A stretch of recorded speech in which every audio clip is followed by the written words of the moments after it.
Good morning. It's Wednesday, March 6, 2024. We're here for the County Commissioners meeting. There was an issue this morning that, I'm going to call the meeting to order and explain that there was an issue with the announcements of the agenda. It's only at 23 hours, so we have to give 24-hour notice. So we are going to adjourn the meeting, but we are going to continue on with business that does not require a vote. So that way we can, that's the only option other than waiting an hour to restart. So at this point, we are going to adjourn the meeting. I'm also going to ask that we stand and join me for the Pledge of Allegiance. I pledge allegiance to the flag of the United States of America and to the republic for which it stands, one nation, under God, indivisible, with liberty and justice for all. So for clarification, we are going to adjourn the meeting, but we are going to start with non-voting items. So we are going to start. We're going to start with the administration office business. Civil Service Commission. Civil Service expansion. Gentlemen, you can come. Good morning, Commissioners. Behind me together is one of the other sets of commissioners that I have. This is the Civil Service Commission, and they are here today.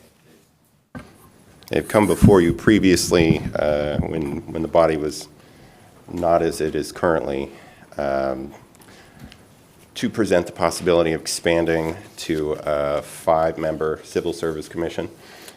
We have a proposed ordinance that would do that expansion, if I can approach. Yes. Thank you.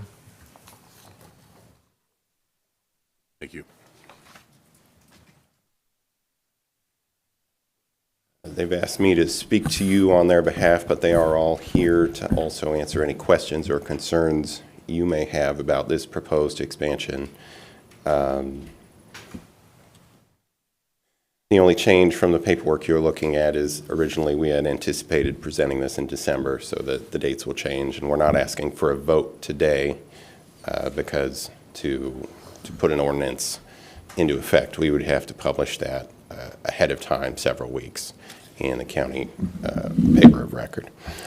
The principal reason that they are asking for an expansion, one is to make sure that they'll always have a quorum available.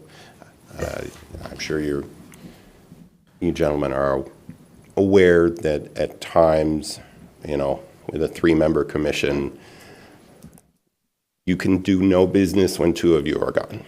And this particular commission is an all-volunteer, not paid position, so it may be more convenient both to the commissioners who volunteer their time for us here at Franklin County and for the Sheriff's Department that relies on them doing their business to have 5 members, which would allow 2 of them to be on vacation or unavailable at the same time and still do business.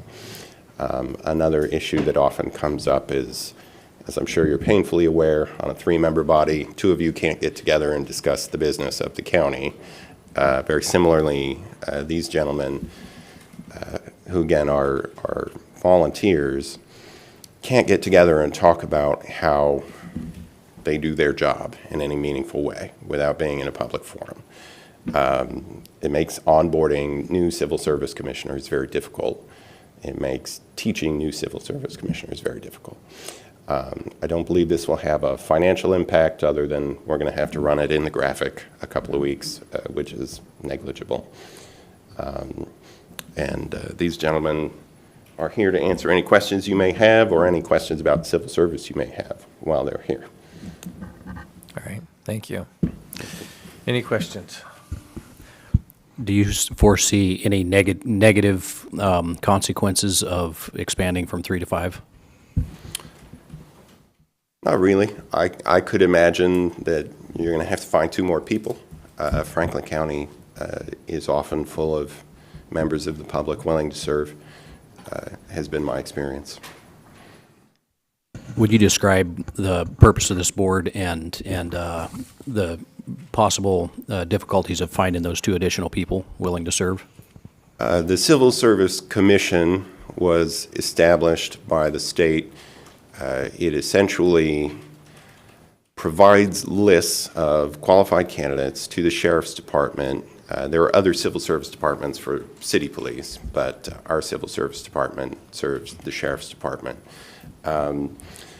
Initially, it was statewide, implemented to prevent a sheriff from just hiring their friends or relatives. You just get a disinterested third party who picks the best candidates, puts them in a list. The top 5 on that list, normally determined through like public testing. We have a contract with a public testing agency that will administer physical and written tests. And the top 5 candidates, the sheriff then gets to pick from those for any openings he may have. These gentlemen negotiate the contracts with public testing. They determine the composition of the list. Occasionally, questions about credentials arise as to whether or not a person is eligible to be a deputy, and they would make a determination before that person gets to the list. There was a time last year when the sheriff simply had no valid list to pick from, and these gentlemen fixed that problem. And I think they are looking forward to make sure there are no problems in the future.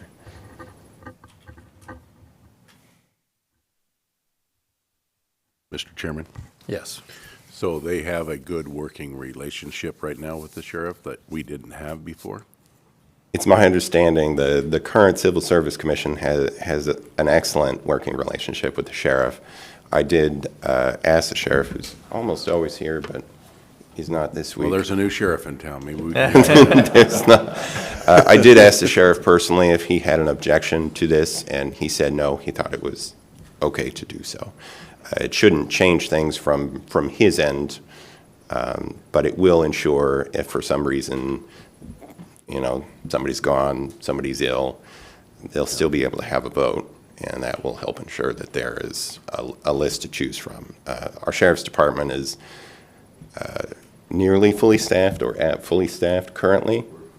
We're very close, which is a better position than we were in last year, but I think the Civil Service Commission would like to make sure it stays that way indefinitely. So this is. I'd just like to say thank you to these 3 gentlemen for their service to our community and for opting up to serve for this, because it is well needed, and thank you. I echo that, what Commissioner Didier just said. I have a special place in my heart for volunteering and serving the community, and so thank you each for your service to Franklin County. So once this ordinance is passed, it'll be notified in the graphic how much in advance? So prior to passage, we will run it for at least 14 days, and then I'll bring it back before you gentlemen, and you can vote whether or not to pass it. We're not asking for a vote today. We were just, if there were any modifications you would like to see prior to a vote or prior to publication, we could get that, or you could follow up with an email. But it is a fairly basic ordinance. There are other counties around the state that have gone to 5. It's explicitly allowed in the law that we are allowed to have a 5-member commission if we prefer. All right, thank you. Would any of the 3 gentlemen here would like to speak about this?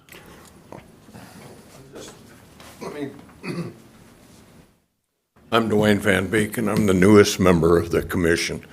And as he said, one of the big problems, as you gentlemen would know, when you're brand new and coming on, you can't talk to another commissioner to find out anything about what goes on, the process, and and what we're challenged with, because that would be a violation of the Public Meeting Act. And so we feel that by moving to 5, we are going to be able, as new people come on, to better prepare them, better educate them, and which would ultimately provide better service and a continuity of service to the citizens of Franklin County.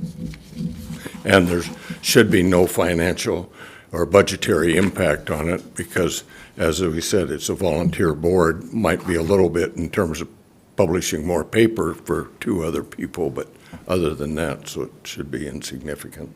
And it'll also, like we've talked, make sure that you have a quorum when you do meet. Yes. Yes. All right, thank you. All right. No further questions? Thank you. Thank you, gentlemen. Moving on to presentation, notice of WDFW Great Wolf reclassification presented by Derek Bratton, Planning Director. Thank Morning. you, Chair. Yeah, when I submitted this, it was primarily initially just to let you know that they had made some changes to the wolves. I know that wolves impact a lot of folks. A lot may be an exaggeration, but there are a lot, that they're coming in. My understanding is it's primarily wandering. I don't think we have a pack established in Franklin County, but we get feeders that come in down from like Stevens and up north, and then also the Walla Walla pack. But even so, what's going on is we were notified in February that the WDFW is requesting comments on the reclassification of gray wolves in Washington. They were proposing wolves to be reclassified as a sensitive species. Right now, they're currently endangered, so it's a 2-step improvement. But the less intense classification, nothing really changes for landowners on the ground. You're still bound. So, thanks to a phone call by Commissioner Bauman asking me some questions, I started digging in a little bit more and then found out that this is a little bit bigger than this, in my opinion, and that's why I wanted to bring this to the attention of the board.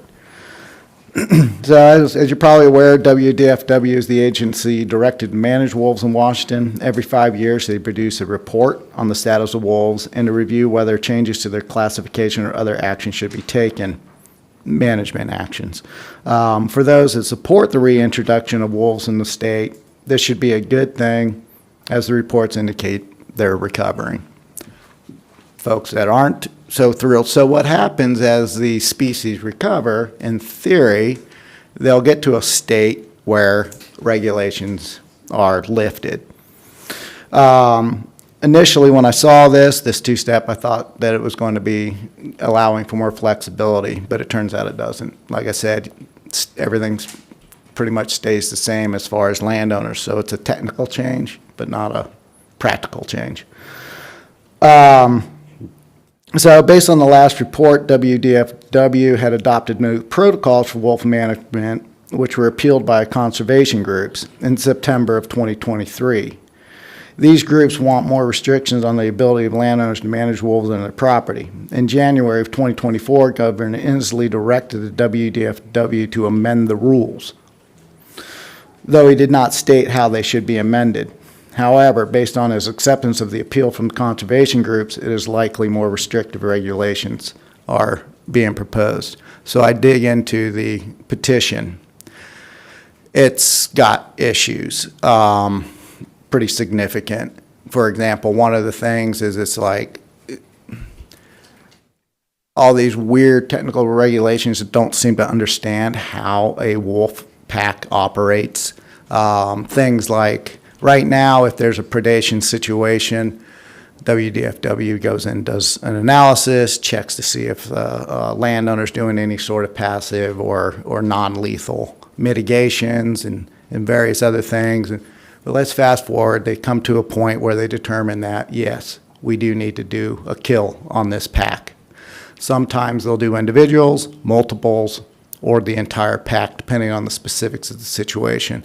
What makes it so hard for landowners is it's random. It just sits there and you never know. Every situation is going to be different in how the agency is going to react. One of the rules that they're proposing is now, you know, and this is, I believe it's better for me to quote them directly so I don't misrepresent. What page? This is in, I do not know that you have this petition in your packets. This is information I just found out over the last few days. But it is in the wolf-making petition that was sent to WDFW on September 15, 2023. And it's a petition to amend Washington Administrative Code to bring clarity, accountability, and transparency to the Washington's wolf management decisions. Some of their proposals I don't have an issue with, like, hey, put it all up on the internet so everybody can see it. That'll help everybody, you know, where people know where the wolves are and stuff like that. But one of them, you know, prevent department from killing wolves. When doing so will orphan or jeopardize survival of pups.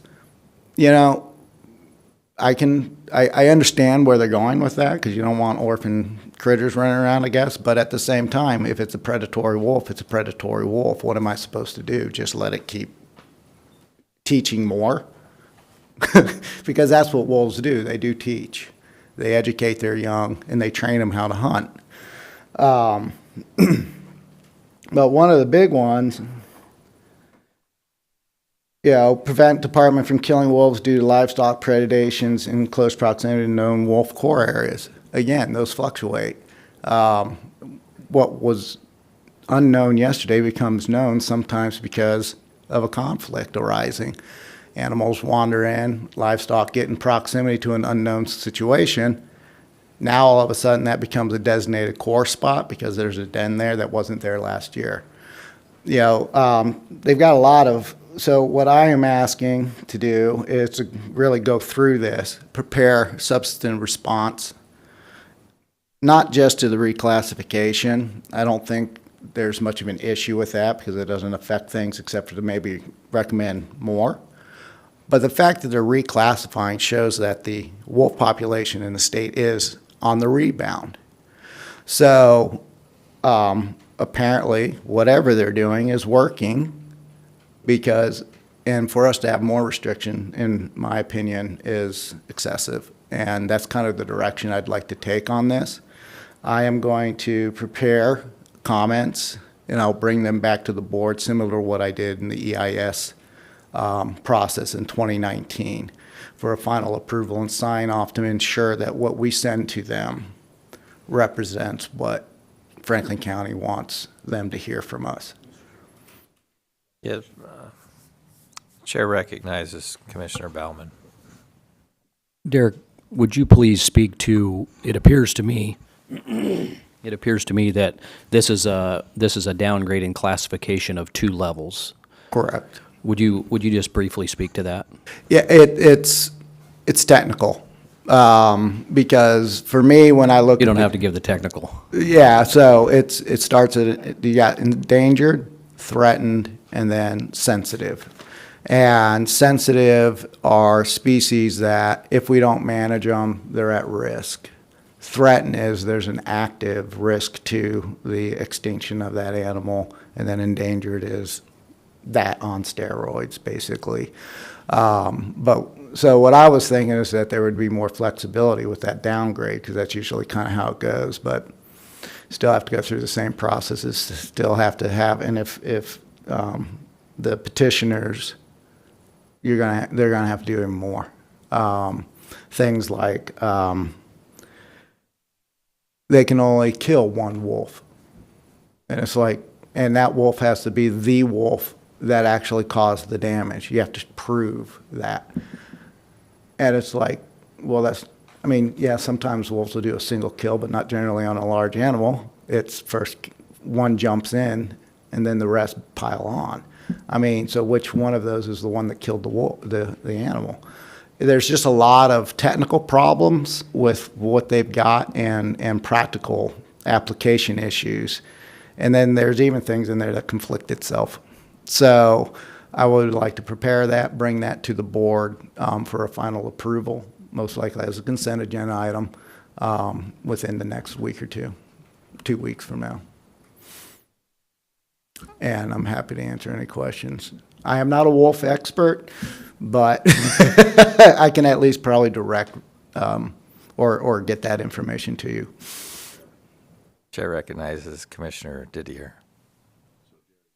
In your letter presentation, please research and develop a argument that wolves don't act in single manner. They act as a pack, and that's how they kill animals. Yeah, I mean, you get loners that are looking for a pack or looking to do, Yeah. whatever, but that's not the normal. Second, look at the devastation of the elk herd up at Asotin County on Grouse Flats. It's Sultan County. Asotin County Grouse Flats. Went up elk hunting last year, didn't even see any fresh elk manure. And we have caught probably 6 wolves on our game cameras up there, different wolves. That pack is multiplying. Third, research the parasite that these wolves contain within their systems, and the majority of them have it. If an individual was to step in that scat and track it into a house and an infant gets it to its mouth, it'll kill the infant. These are a dangerous species to society. And I believe Mr. Irvin's son has that parasite. Am I correct? Yes. He contracted that parasite. I remember you bringing that up a couple years ago. Yes. So Sultan County elk, the parasites in the scat. I thought you said a third thing. The third thing is they act as a pack, Oh, not as right, an yeah. individual. Yeah, that's one of those things that is kind of like, Yeah. these aren't mountain lions. They run an animal. They run an animal until it's fatigued, and then they tear out the hindquarters. That's what they do to cattle. Or their udders. They hinder them so Yeah. they can't run anymore. Yep. Chair recognizes Commissioner Bauman. A couple of other things to add to your list, since you don't have anything else going on. I'm sorry, that probably wasn't as funny as I tried to make it. So my general belief is, having run cattle around the Pacific Northwest, when a human takes a walk, we walk for approximately 1 to 3 miles. When a wolf goes out and takes a walk, and so our walk is between 1 and 3 miles an hour, depending on the pace we set. When a wolf goes out and takes a walk, that is 25 to 50 miles, and they walk at approximately 25 miles an hour. It's called a lope, and they lope, and they can cover 25 miles in an hour, and they've been known in many cases to take a walk that lasted between 3 and 6 hours. So would you, in that information you bring back, would you bring back the information of what is the circle, from their home bed, I would say, and the second piece is, would you also identify whether or not the wolves that have the potential to impact Franklin County, whether they are actually native to this area, or if it's the great northern wolf? So I think we all know the answer to that. I but believe I know the will answer, put that but if in we're there. going to provide an adequate response, I think that would be good. The general answer to that is, a coyote weighs between 20 and 30 pounds. The native wolf to this area was in the neighborhood of 60 pounds, and the wolves that are currently have the potential to impact Franklin County are between 100 and 140, 160. And in some cases, they've been measured over 225 pounds. And so there is no predators for these things, and it might not even hurt to bring back a few pictures of the sizes of some of these animals. Thank you, Mr. Chair. Yes. And I would just like to add too, we deal with wolves on a regular basis during the summer up in Stevens County, because we have a cattle ranch up there. Used to be just one pack, the Smack Out pack, which is now we have the Smack Out pack. We have the Onion Creek pack. We've got the pack that's north of Cedar Lake. We have like 4 or 5 packs in our general vicinity. Both those packs are specifically mentioned in their petition. Yeah. And gunfire does not scare them away. they actually now associate gunfire with something to eat. My neighbor that I spoke with just recently said he's gotten within 30 feet of the wolves throwing rocks at them. And he says they just trot off like a dog. They're not afraid of you whatsoever. So it's just a matter of time. I mean, we lose, I think this year we've lost one cow, one calf, another calf that got so injured that, I mean, she survived, but, you know, when the hindquarter is infected, let's say, and they recover a limp, well, we just sold one 2 weeks ago. She brought $500. All the rest of the pairs brought over $1,700. Or not pairs, but individuals. And that what they do is they go out and those pups, they train them how to hunt. And so you get these bites on their legs. And they might not necessarily kill them, but that leads to infection. And that's just as detrimental because lots of times they don't recover. Right, and I'm not a cow or a cattle guy. Again, I know enough to get myself in trouble. In those circumstances, I'm assuming first you have to even know it because they're outranging, the cattle are. So Ours are in a it could- confined area of about 600 acres. Okay. What, is there a cost? I mean, is there an estimate of like average? What does that cost to deal with these injured? Because relatively speaking, those are minor injuries. Right, minor Right. injuries, have the vet But- come out. Like in our instance, we They add had, up, but it sounds like you had a $1,200 difference in the price on your cattle. yes, And that was after the fact, and that's most likely due to the trauma, its inability to well, I mean, recover. she lived all summer, and then when she went to the sale yard, because she limps from that injury, Oh, she, okay. brought It's the limp. $500, where everything else brought over 17. As an example, we had a calf that was ripped out in the back end, and Fish and Wildlife said it was barbed wire. So they wouldn't classify that as a wolf attack. Well, fortunately, I guess, if you call it fortunate, the vet showed up, and she says, I want you to come here and look at your barbed wire wound.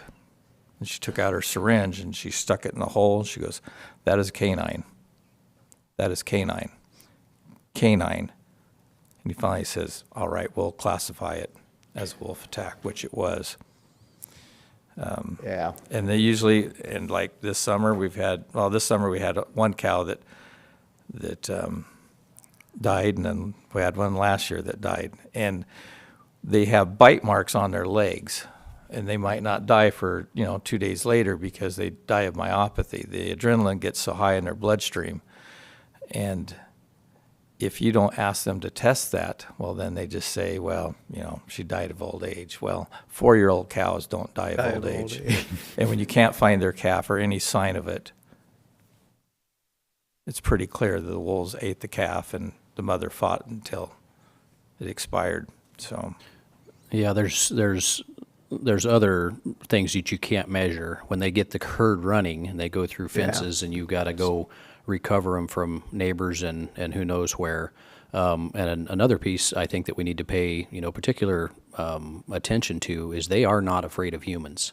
I had here in Franklin County, one of my employees come shook. He was shooken because he had got within 60 feet of one sitting on its haunches that was just watching him, and he was on a four-wheeler, so he thought he would, get it moving and chase it out. No interest whatsoever. So he stopped 60 feet away, and his description was that he was eye level to it, and he was sitting on a four-wheeler. That puts you up about this high at eye level when it's sitting on its haunches. These things are huge. Yeah, And, they can get up to 36 inches across the back or even higher. They can have up to 6-inch paws. They do have oversized paws, but they're not proportional to their body, but when you lay your hand in a paw print that covers the span of your hand, Yep. it's a pretty big animal. it is. a good point of contact would be Deputy Jeff Flood, and he's deputized in both Stevens and Ferry County, and he's a wildlife specialist. So whenever there's a deportation or any type of activity, he is the one that they call. So he would be a wealth of information for And you. that was Jeff Flood? Jeff Flood. And he's with WDFW? He is with the Stevens County Sheriff's Department. He's Okay. deputized in both Stevens County and Ferry County. Got it. And Commissioner Mullen, if you might elaborate a little bit on, as you range these animals, you're counting on the cows to get pregnant. Yes, so the wolves create also a reduced birth rate because they don't breed back because they're in constant fear of the wolves that harass them. As it stands now, I think if you possibly catch one in the act, which is during the middle of the night, usually early mornings, if you catch them in the act, you can currently shoot one per day. That's part of what they're going after, is removing that ability. It's Well, as an example, we've a little had draconian. we've Basically, had- they want to let the wolves. 3 wolves shot within 5 miles of our place, our ranch, that were hunters that were unaware. They heard something. One example, and it's usually pretty consistent, is they'll hear something and they think, well, that's my hunting partner. But when they don't respond, then they see a wolf shoot in the air, then they see the other wolves that are surrounding them. And 2 wolves have been shot. The third one, I don't think was killed, but it was shot. But the response was, on the one that got away was, don't tell people. I think that's kind of hazardous when you have so many people out hunting that are unaware that the wolves are there. Another example, at the end of our ranch, the Fish and Game came up and they parked alongside the road and were watching a gentleman cut firewood. And they went and told him that the wolves had been circling him while he's out there cutting firewood. So you're unaware, but they are there. So, They don't make a lot of noise. yeah. Definitely a concern that I have is they do list the gray wolf as a native species to Washington, and that certainly is of concern. Are you aware, I know in hunting, like for example with deer, you want to take a clean shot, you want it to drop fast due to, you don't want that adrenaline and hormones getting into the meat. Is there any evidence or observation of that happening and where the cattle start, this is a blunt way of putting it, but start tasting different because the Well, the adrenaline, cortisol if and you, all if that you stuff slaughtered in their an animal that system? was full of adrenaline, yes, it's not going to be good meat.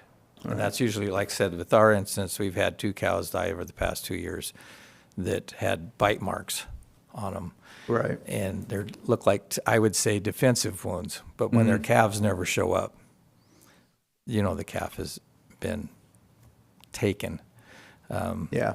A newborn calf, or even a calf that's still on its mother, is going to come to the mother for milk. If it was Right. alive, it would be there. But when you never Or find you'd be trace hearing there, it belling. so when you never find a trace of it, and then you find the mother dead with bite marks on her legs, and then they tell you that she died from old age, is kind of hard to swallow. But they do die of myopathy, and you can have it tested for myopathy, but you'll have to ask them because Okay. they will not do it voluntarily. And that's the test that kind The of checks those hormone levels and system stuff. They can test for myopathy. The cow can die up to 3 days later. Okay. So,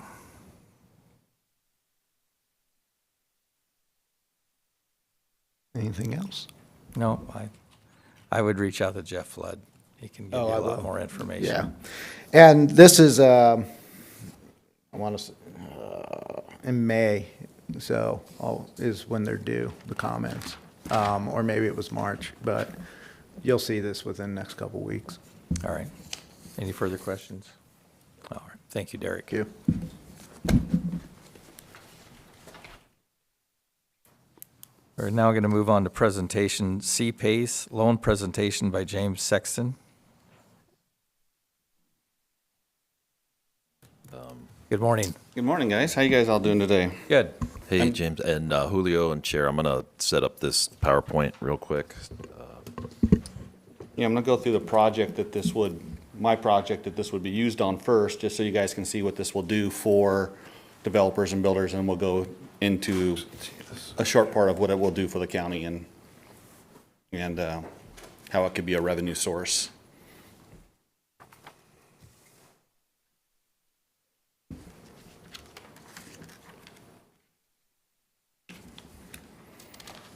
And how do you want me to click through those, Mike? Just, I'll click through it for you. Just 'Kay. just give me the sign. And we'll I'll- go fast. All right.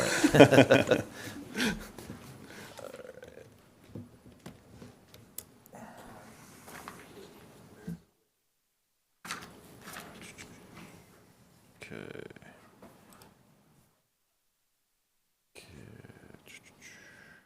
There you go. So this is a 55-acre development that we're doing at Osprey Point on the river in Pasco. There is, go ahead and click. A bunch of tall buildings. We actually changed codes in the city of Pasco to go to 8 stories. We can go up to 168 feet now and put 75 dwellings per acre on there. And so those buildings, the way we've designed them and all that kind of stuff is energy efficient, you know, using new technologies, all that kind of stuff, and going from there. But we also wanted to make sure that it was a dual use building. It's, you know, there's no point in having a whole bunch of people live in a little area that don't have access to food, medical, you know, all those things. So there's 200,000 square feet of commercial space going underneath the 17 buildings that we're building there, right? So there's 983 dwellings going on top of these buildings totally, and then there's 72 dwellings going outside of these buildings, right? And that's where, you know, it's kind of important for you guys, you know, tax revenue is huge, right? So living on the top, working on the bottom, and then we have an area that we have for play, right? So we are going to build, it's ground level, 80,000 square feet event center. It has 4 conference areas in it. It's also 3 levels tall. It's just under 8,000 people that sit in it. It is a purposely designed structure for events, for concerts, musicals, and all that stuff. And then it has an 8-acre outdoor amphitheater that goes out there that's up to 35,000 people. All right, crazy. On that property, go ahead, Mike. We're also building 2 hotels and a marketplace out there. The hotels are just a little bit over 500 rooms, and then there's the marketplace is first level, 78,000 square feet, and it's 120 spots for businesses in there.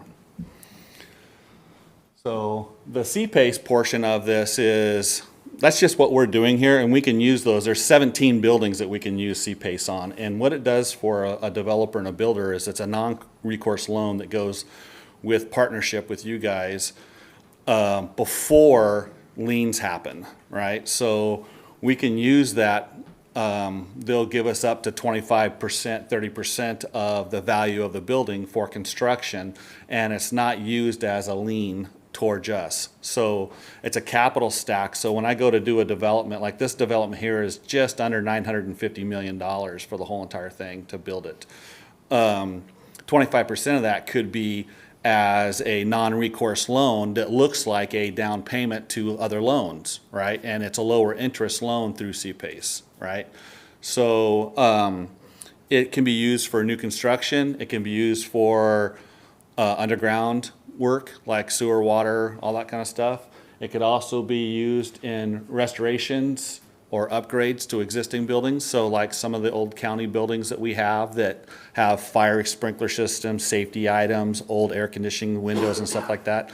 CPACE actually has a program that goes in there that helps those owners get a loan that's, you know, not credit-based loan. It is a building-based value loan for energy and safety audit stuff, right? So it's an economic tool that we don't have currently right now. And then it also helps with cost overruns and stuff like that. Go ahead. So this is the important part. Next one is county responsibilities. There's not a lot. The county does have to approve to be able to use it and have to go through the program to use it. And doing that, they're not responsible for, I think you moved too fast on me. Go back one. There we go. The county is not the one who is tracking the money or tracking the loans or anything else like that. The loan company is, and it goes into an escrow, and then the escrow pays the county fees, right? So instead of the county having to count, the loan and all that kind of stuff and track it all and put out bills and be worried about it and all that stuff, that the escrow company does that, right? There is a support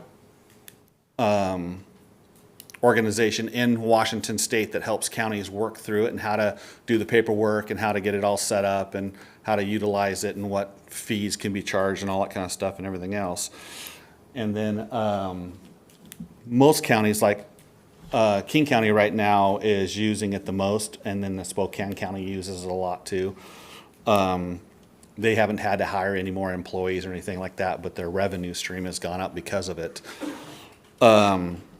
So let's go to the next one, revenue. Right? So it is up to 1% per loan. I have 17 buildings on my property that will let you guys get the 1% of it, and the max that they allow is $15,000 per building. So that's about $250,000 in revenue just off of my property alone for the county. And then the fees that you can do also. So there's additional fees, like just an application fee, you can go up to $300. They allow that, and it's a non-refundable fee. So just to turn in the application, and that's where the county comes in, is somebody has to come in, apply for the loan, turn in the piece of paper. The county has to email that piece of paper to CPACE. That's it, right? But you can charge up to $300 for that. So that half hour worth of work, you can get $300 out of it, right? If there's a follow-up to it, there's a fee for that. If there's a follow-up, there's a fee for that. So it's a fee-based loan to try to incentivize the counties to use this, right? So keep going. These are current counties that are currently using it. Go ahead. And these are 2 counties, maybe 3, that are talking about using it.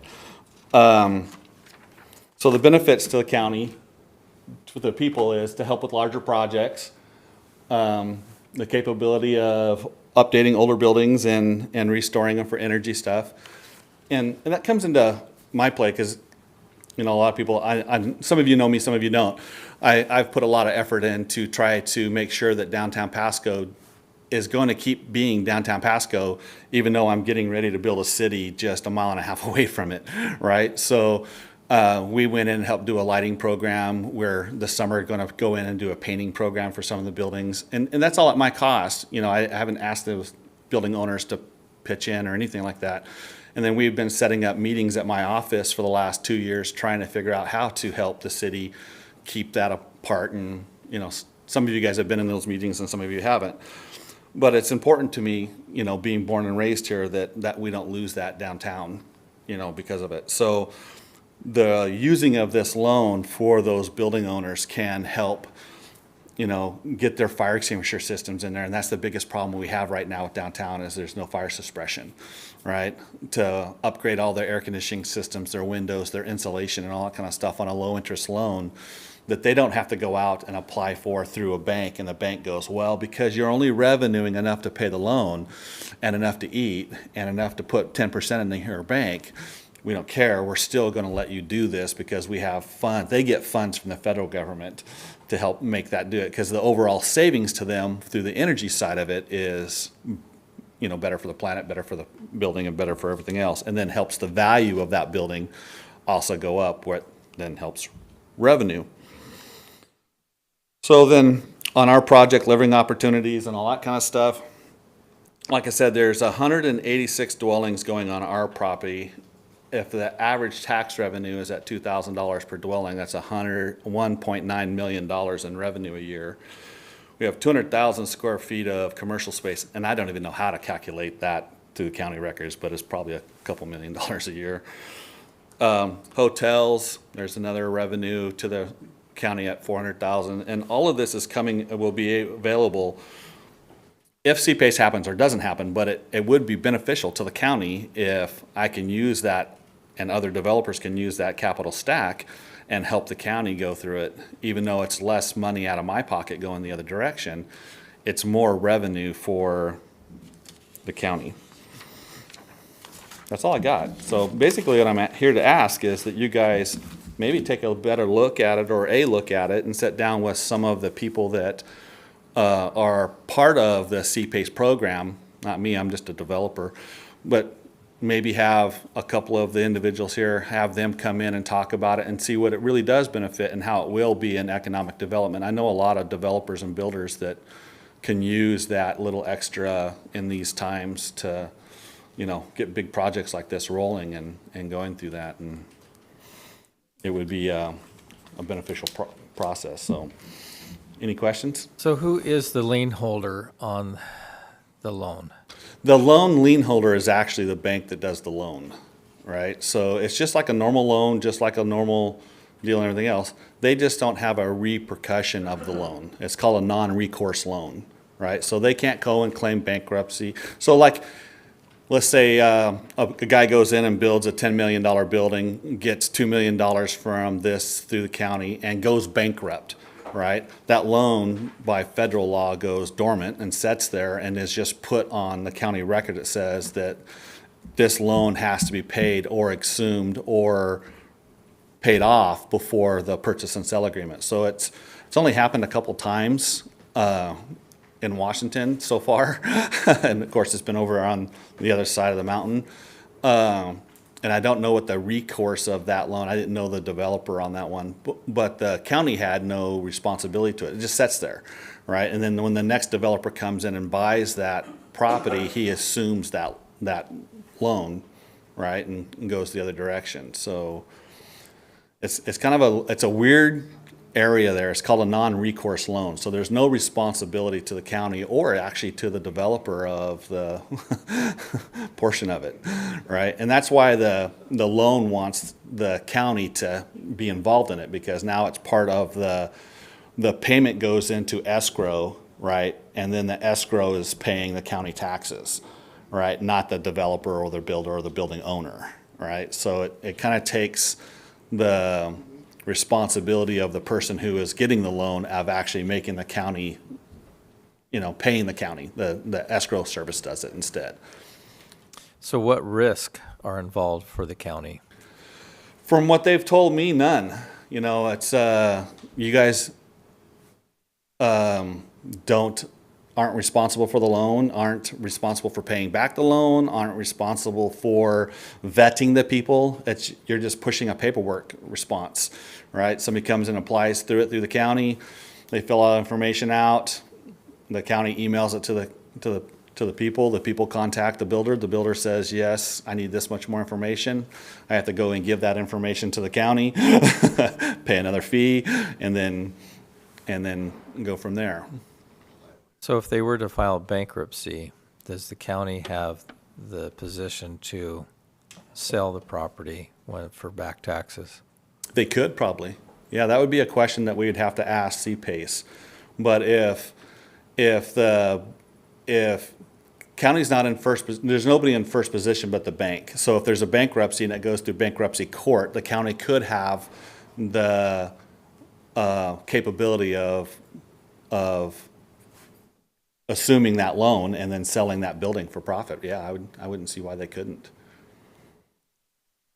I don't think they could sell it for profit. I mean, that profit, I think, goes back to the, I would imagine, the developer. Not if there's a bankruptcy involved. Okay, well, that's why If I'm there's a asking, foreclosure, because, yeah, that's a different deal. in foreclosure, it seems like any excess funds go back to the original owner or. Yeah, I don't know how that would work. You know, I've Right. knocked on wood, and that's- never had that happen to me. Never been put in that situation. Oh, good. Any further questions? Commissioner Bauman. What departments would manage this here at the county?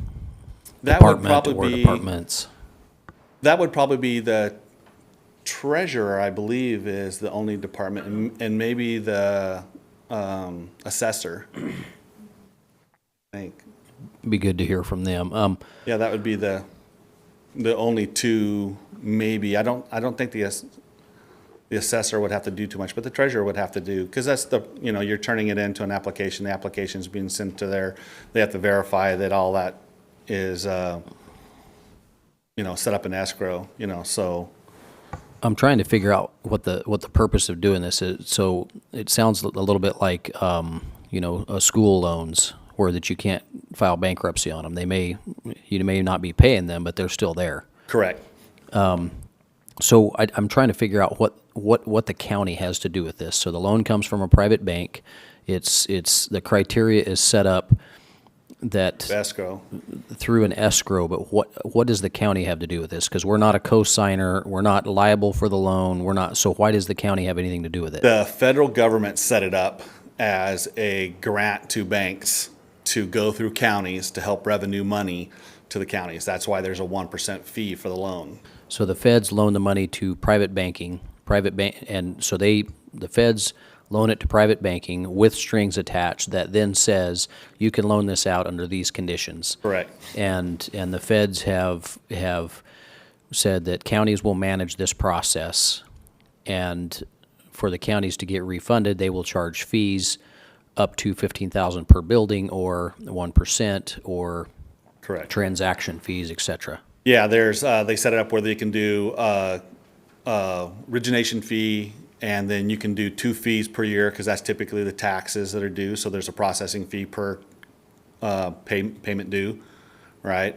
And then there is a upfront, when the loan closes, a 1% origination fee up to $15,000 per loan.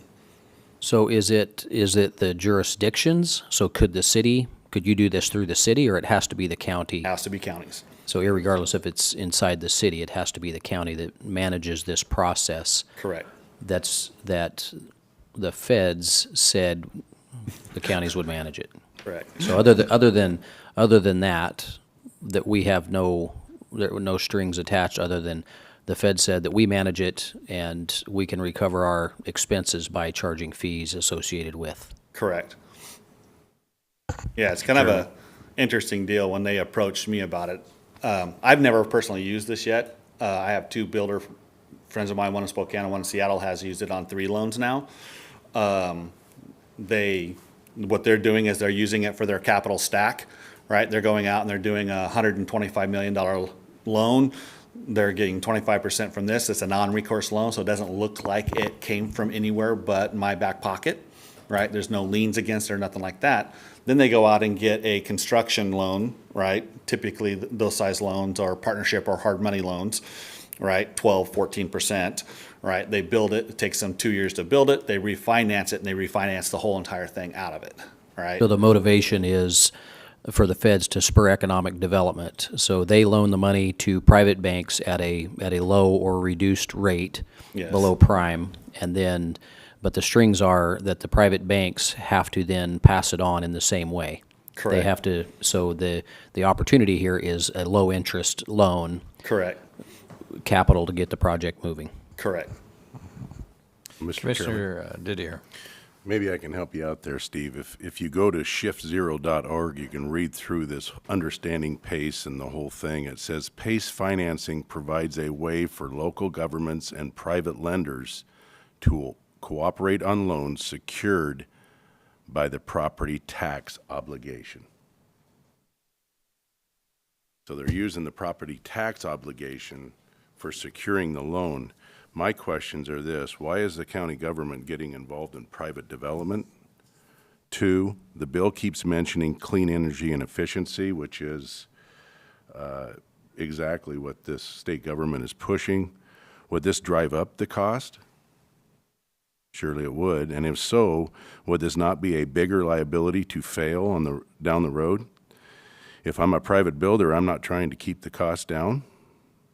If I have no risk and am not responsible for the loan, the cost is not my priority.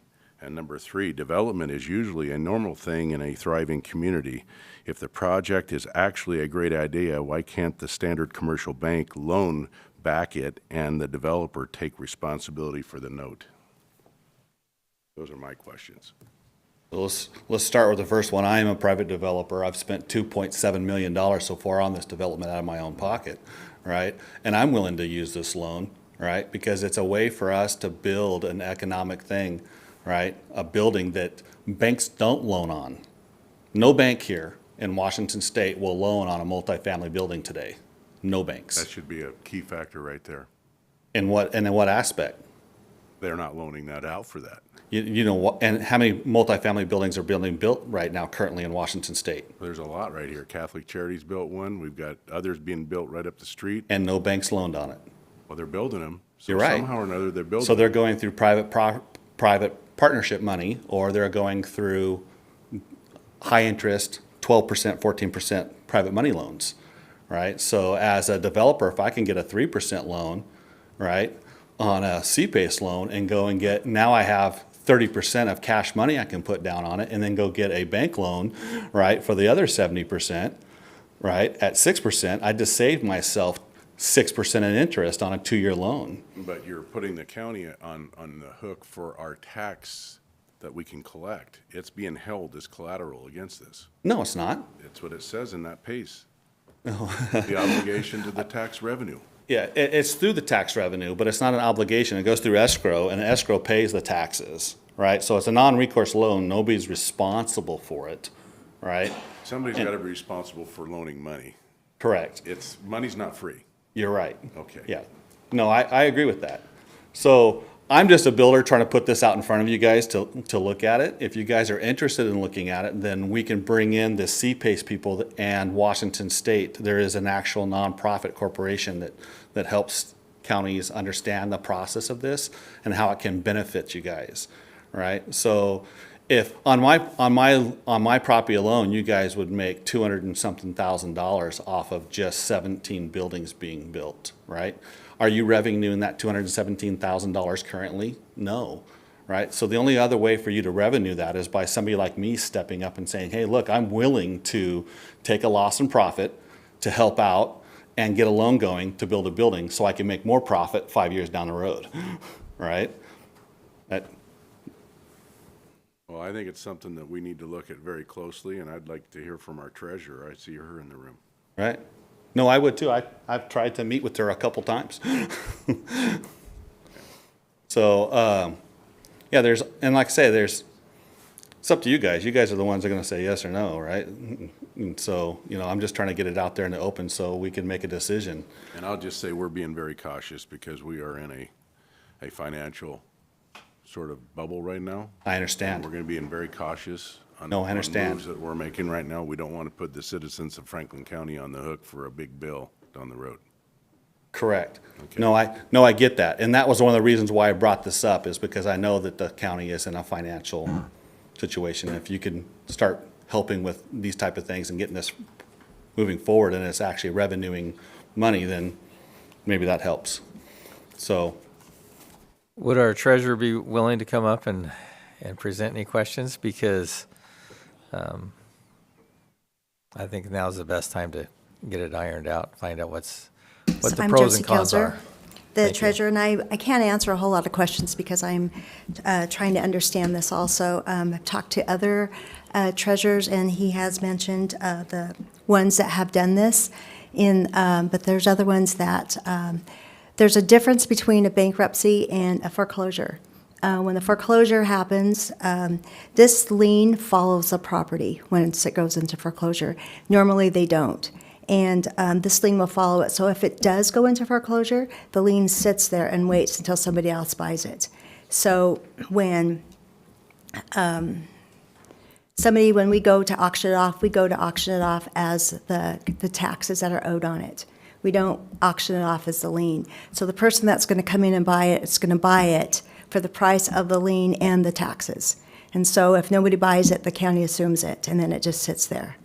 So we just have to ask yourself, what's the liability for Franklin County what's the administrator, who's going to be administrating this? It's your guys' decision to do this. I'm not required to, if it goes into foreclosure, but other counties have said if this is what's going to happen, the treasurer is not going to take the responsibility of it. And they put those into those county codes, and that's the way it's written. And there's a short-term project getting the developer and developed, and there's a long-term. And the long-term, we don't know what the unseen, what's going to happen in the long run. And we can sit and wait. We can decide, you guys can decide that this is how you're going to do it. But I really think that before you guys make a decision on this, it needs to be fully understood what's going to happen down the road. Yeah, I would And how agree it's with going to be that. administrated. I guess my question would be is if let's say it did go into foreclosure, we're just going to not be able to collect the tax revenue? We will be able to collect what the taxes are due on it. The lien follows the property. And so if there's a $5 million lien on it, and that's just a number I'm throwing out there, that lien is there. And so then But isn't the tax value greater because there's infrastructure on the property as opposed to collecting tax on bare property? So when you go into foreclosure, all I'm collecting is the taxes that are owed on that property. Correct. Doesn't have anything to do with what is assessed at, that property is assessed at. But the lien is the assessments of the tax property. So they put the $5 million lien on there. That lien follows the property. And so when I go to foreclose on it, I'm paying you, whoever's buying it is paying on a regular foreclosure. All they're doing is paying the taxes on it. Accumulated. Yeah, well, yes, If it's for years, it'll be accumulated over right, the years. yes, exactly.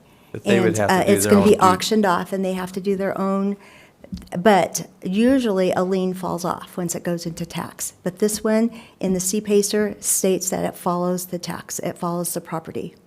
That is still up to the buyer to do their own due diligence. Correct, correct. Has So no if you effect have on- any effect on the county. No, but if you have a property that has a $5 million lien on it, plus their taxes, someone's going to come in and buy it or not. So as a tax title property, if we don't sell that property, it stays with the county as a tax title, and it doesn't get put back on the roll. So I'm just asking, you guys Well, need to I'm just fully asking, understand too, all because this before you make a I would think decision. that the value of the property would be greater if there was infrastructure on it than just bare property. And it would be beneficial to the county. I mean, not to be negative and say it's going to go into foreclosure, but it seems like the opportunity to collect more taxes on it would be as if it was developed. So I'm not sure if the assessor's here, but you're going to make your most money on that first year construction. Okay? And so then after that, it's just going to go on to the tax roll, and it's going to be just, so, At the increased value. yeah. Can I ask a question?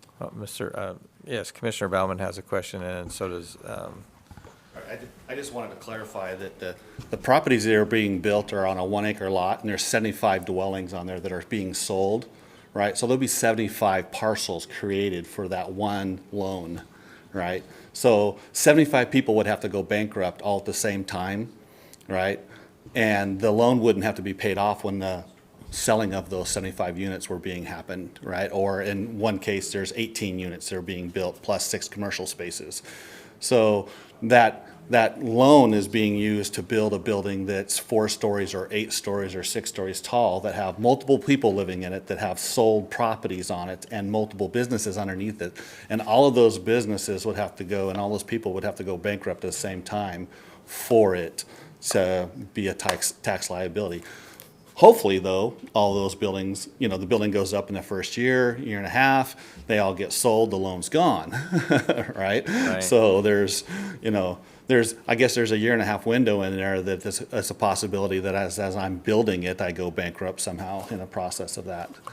So I've got the bill here and the RCWs that I've been working on reading and understand, and certainly don't think that we're prepared to make a decision right now, but. Oh, yeah, no, and I never expected that. I just wanted to get it out in public and start researching it and seeing if this is a viable.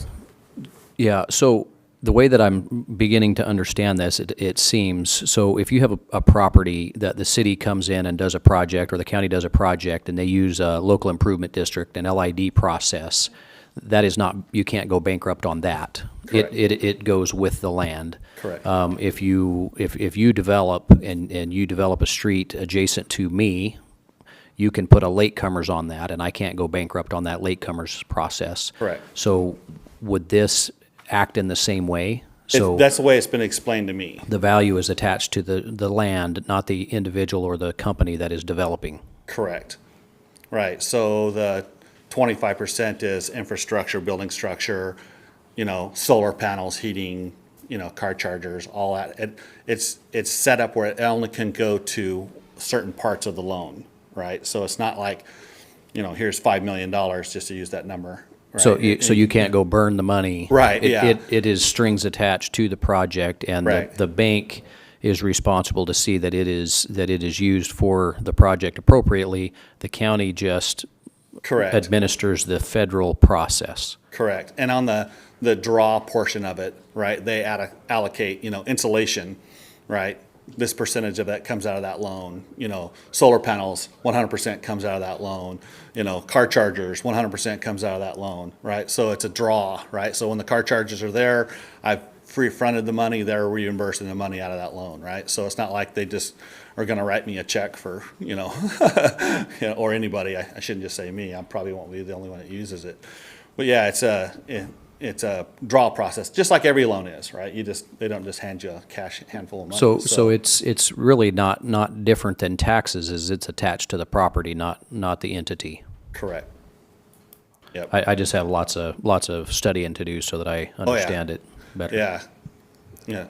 And me too. I've been studying it for the last year, trying to figure it all out and asking the same questions and stuff like that, because I don't want to put county into jeopardy. I mean, that would be stupid, But if there's a way for the county to make a little money out of it, right, and it helps projects get going that couldn't get going, or, can go and absorb that money, then why not?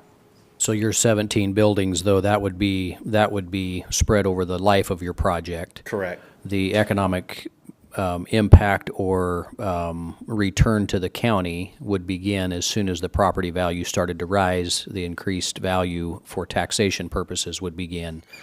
On the very first loan, it would be a check wrote to the county for $15,000 at closing of the first loan, plus a $300 fee of the application. So $15,300 would be for us to even applicate the first loan. On mine, some are lower dollar amounts, stuff like that. So it right? would be, But- theoretically, it would be 17 different loans because you got 17 different projects. Correct. So our liability is not everything, it's divided by 17. Right. Well, I know it's individual loans, right? So let's take me completely out of it. Let's say that 23 other developers came in and did it on 23 other different lots, right? Whatever their fees were and their revenues, if it's a $2 million job, it's only up to 1%, right? So you'd only get, 1% of that. If it's a $15 million, you get up to $15,000 for it. So, it just depends on what it is. So the revenue of it is depending on the size of the loan, right? The responsibility of it is through escrow. So the value of the property going up, like us, that property when we're first building it that first year, like our 8-story building is, I think it's $42 million, right? So, I mean, that's easily the $15,000, but you guys wouldn't be responsible for any of that value, but the tax revenue from that you guys would benefit from, right? Because and then when it's all put into parcels and selling, then tax revenue off of the parcels, like, normal income. So, and then business income on the main floor. And what is the length of this loan? You can do it up to 30 years, is from what I understand. To me, I'm using this as a tool to build it and sell it. So, I have a 2-year process on my plan, right? So, you know, it's a year and a half to build it and, 6 months, 9 months to sell it. So that loan would be paid back off in that period of time, because you want to be debt-free when you're done and profit, right? So if it was a building that I would keep, right? So like if I used it on the hotel portion of it, then I would keep that loan in place, especially if it was at a low interest rate where, 3-4%, that would be smart of me to keep that for the 30 years until it's paid off, right?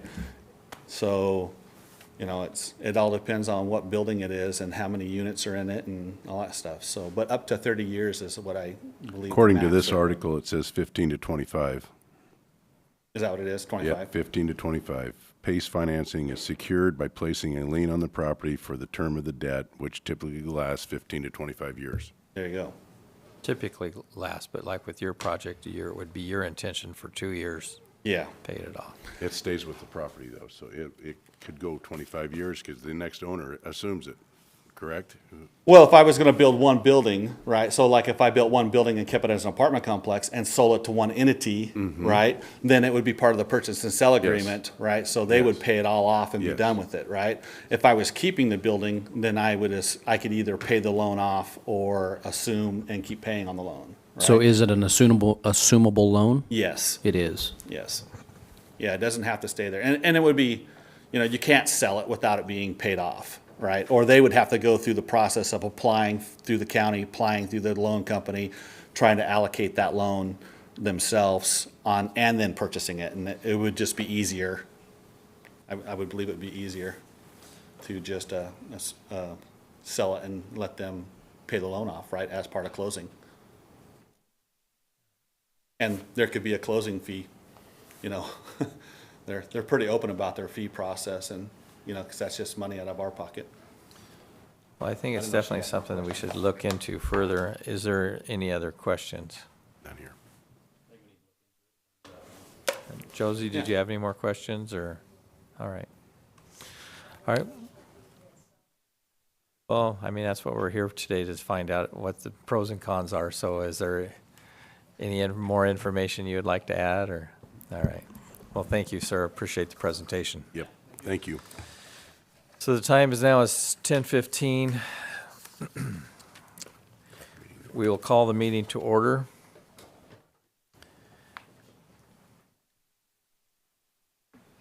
And adoption of the current agenda. So, approval of minutes. Is there any additions or corrections? None here. So I think that I need to make a motion to adopt the current agenda, but we need to adjust it. So would the proper way be to withdraw the 3 presentations that we've seen from the current agenda and then adopt it? Is that Yes. the proper way? Yeah. My question is should we adopt the current agenda with the removal of the presentations that we've had? Yes, that seems appropriate. I second. All right, there's been a motion and a second to adopt the current agenda with the following exclusions, with the presentation of number 3, 4, and the presentation from Civil Service Commission expansion. All in favor, say aye.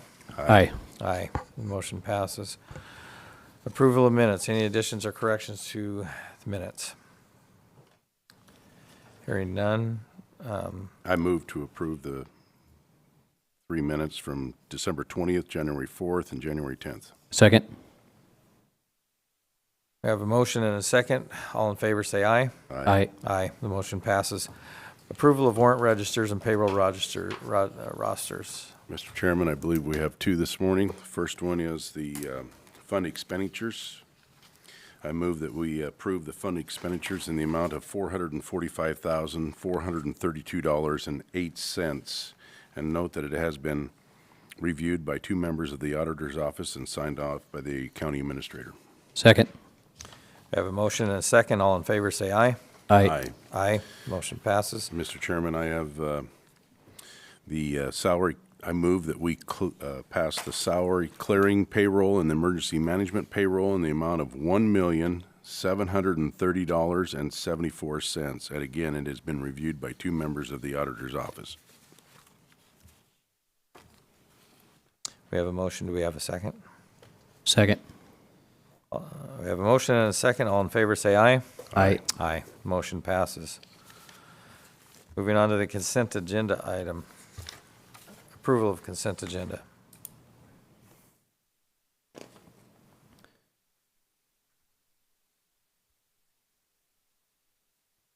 So, Mr. Chairman, I would make a motion that we would approve consent agenda items 1 through 6 as presented. I second. We have a motion and a second. All in favor, say aye. Aye. Aye. Resolutions pass.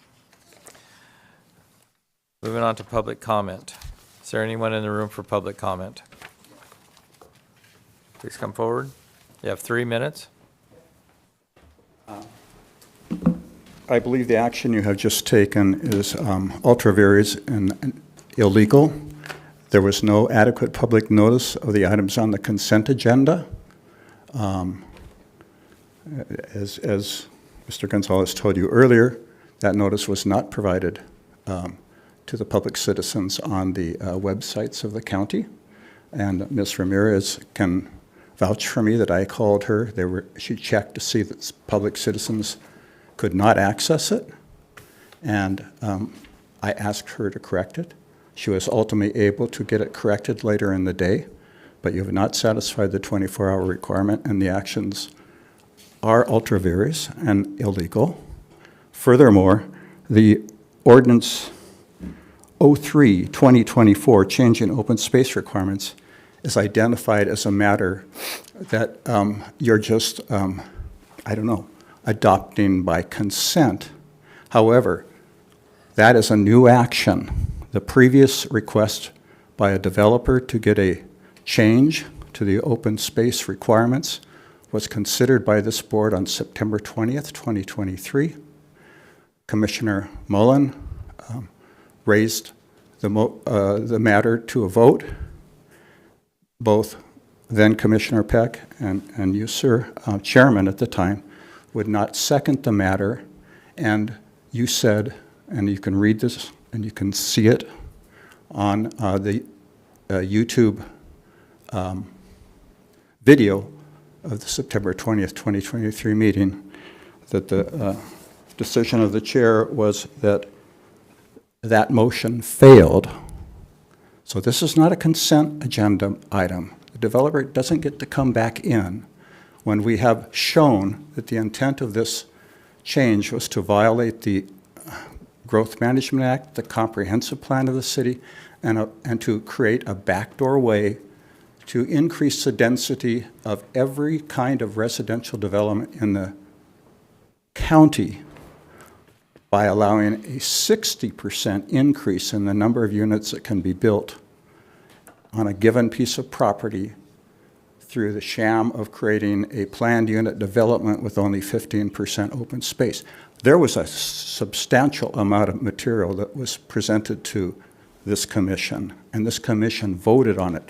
That previous request by the Actera development company was considered, it was denied. If now the county commissioners want to make a change to the ordinances of this county, they need to present new public notice, give an opportunity for public comment, and vote after that time. So there are 2 bases upon which the actions that you have just taken are illegal. And I want to refresh your memory on that. Go ahead and take a look at YouTube. See what you did then. You may recall, I'm sure, Commissioner Didier, when you were the chairperson, you said, this failed. There were all 3 members here. This was not something that was deferred. The vote failed. If you now want to redo it, go ahead and present it to the public. Explain why you think it's a good idea, and give the public an opportunity to comment and to be involved. Don't do it on a day when your website, let's say, apparently was not working correctly, so the public doesn't Thank you have for your notice. time, sir. Your Okay. 30 minutes. Thank you. Thank you. Anyone else for public comment? Matt Beaton, I'm the Franklin County Auditor. Just I'll go quick here because I got 3 minutes. I'm coming up because as a executive member of the county, I know I've spoken with each of you individually, but I wanted to be on the record. The county has come out, publicly and shared with the public that they believe that we're going to have a $7 million shortfall. And, the potential for a revenue shortfall at Franklin County is nothing new. There's many of us that have been here for a long time, and we've seen versions of this drill. We knew from the budget time and our own internal forecasts, even before Consor came out with theirs, that there would be some kind of a shortfall. And yet, and this was unfamiliar to us, but to me anyway, because despite that, we still added employees and used reserves to do so. And during that process, you guys will remember, I sent out a letter recommending prudence on the purchase of a new building, which we did. Again, it's never no. It's just if we're going to predict a shortfall, we have an obligation to act in a manner that supports that. So I said this in last month's budget meeting, that if we're looking at a potential shortfall of $7 million, we should take normal precautionary steps that most entities do, which is to either freeze hiring, defer capital expenditures, and then monitor our revenues. The good news is Franklin County has before and many times surprises with revenue that comes in above our forecasts. And this has happened in the past, that then you can start to do some of these things. But I'm here, today to say, if we're going to tell the public we're staring at something that big, and again, our predictions internally were 2 to 4 million. They weren't as high as 7, but people are asking why we're so far out at 7 million. And I understand we said it's a potential, and that's how government accounting works or government budgeting process works. And so, it just feels like we could surprise again, but that it's, I'm proposing that, fiscal responsibility supports that we sit on our hands and practice tried and true methods, to avoid something worse until we start to see these numbers come in. I do have for each of you this is just, these resources are available either through GFOA, WFOA, which is the Government Finance Officers Association, and it's literally a handout that's for all entities about balancing budgets in hard times, or bad times, it says. So that's really all I have to say, is that I hope we use prudence today. I can see we're looking at, expending more of our ARPA funds, and I'm not saying these, it's your guys' decision whether to support these things. I'm saying until we see, a fair number of these numbers beating what our estimates are, I think we should practice, prudent financial management. So that's all I got. I'll just hand these out.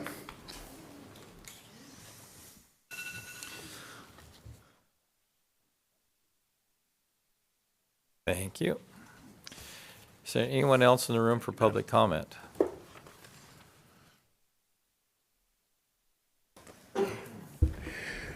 Hello, Commissioners. My name is Glenn R. Stockwell from Ritzville, Washington. I'm down here again to continue a discussion about saving the dam, saving your county millions of dollars on solid waste disposal, and a method of saving the dams with your participation. And I have this handouts for you here. I've been corresponding with Mr. Bauman, and I'm hoping that you, Clint and Rocky, you both have hatcheries in your districts, and Mr. Bauman would have a location down at the port that I'd like for you to consider using to help increase the salmon returns to the Snake and Columbia rivers. So anyway,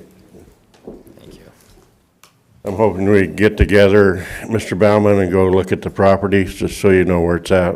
And it would be on the port property, and so it'd be within your district.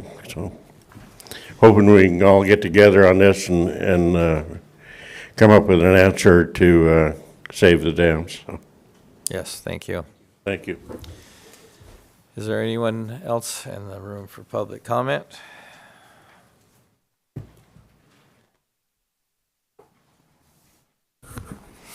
Good morning. My name is Cynthia Muse, and I'm a Basin original.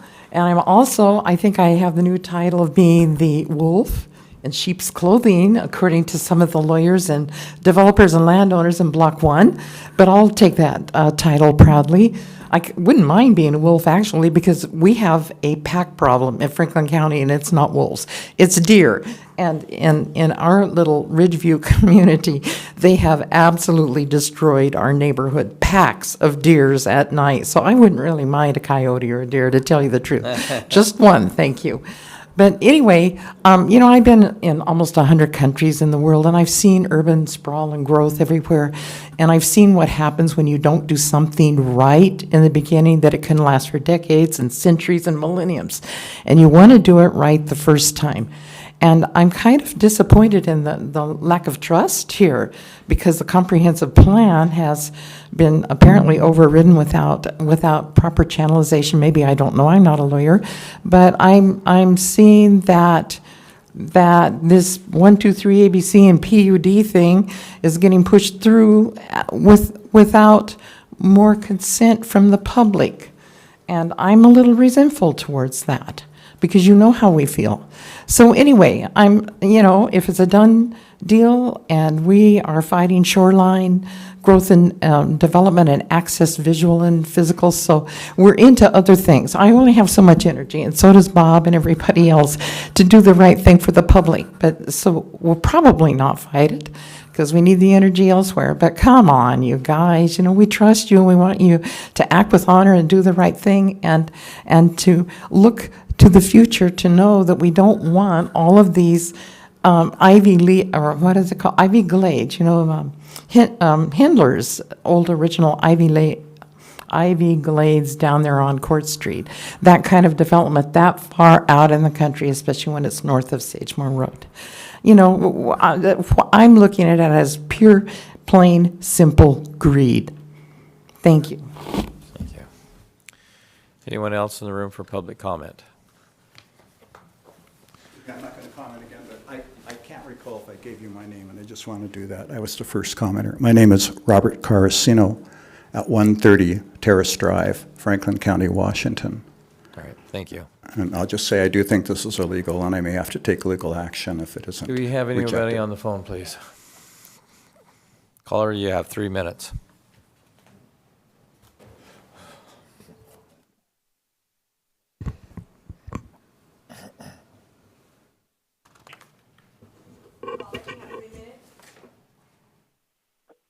Hi. I say this all in duress. I say this in hopes that it doesn't continue to happen to more people. It's been happening for near 20 years. They brought in more employees when they shouldn't have. This is in response to the county auditor. Because that's cronyism. That's how it works. That's how you pay off your buddies. So, gotta get this right. Larry Ziegler, I believe is his name, the Office of Public Defense, and an email to Sean Sant stating that you regularly prosecute people who don't actually threaten police officers or political friends of Sean Sant and the county, but people who make the officer feel like they were threatened. Meanwhile, you ignore actual threats to Larry Ziegler, he claims. So it's been going on that way for a long time. You have felonies being committed by the sheriff, felonies being committed by Sean Sant, felonies being committed by the city police, and to keep it all going, felonies committed by the judges upstairs. It's awkward that in Jim Raymond's own testimony, here on YouTube and on these public comments, how he speaks about he arrested me. And then in his complaint, he lists the judges and the courthouse as witnesses.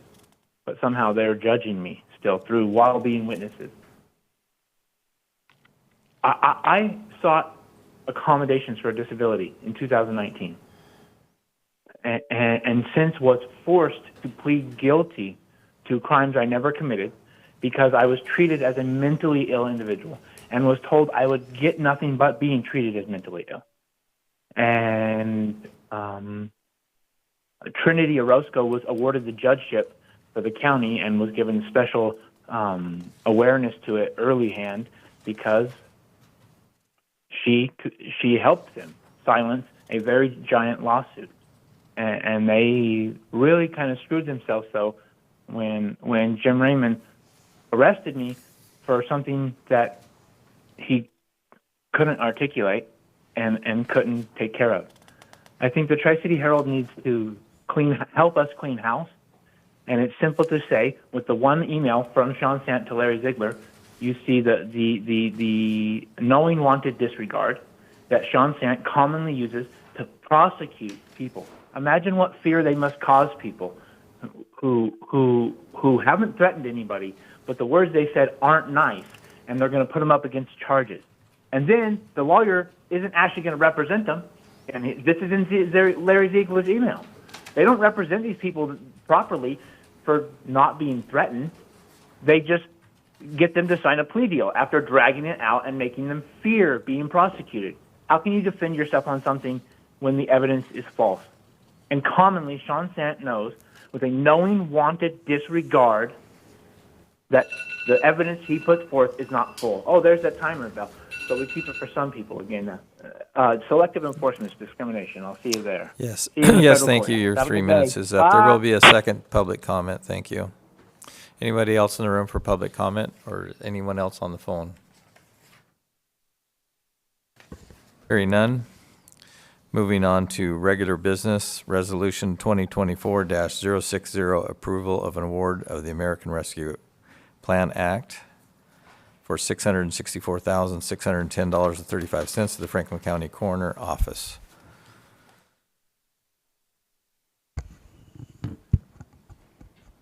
Mr. McCary, do you have a presentation or?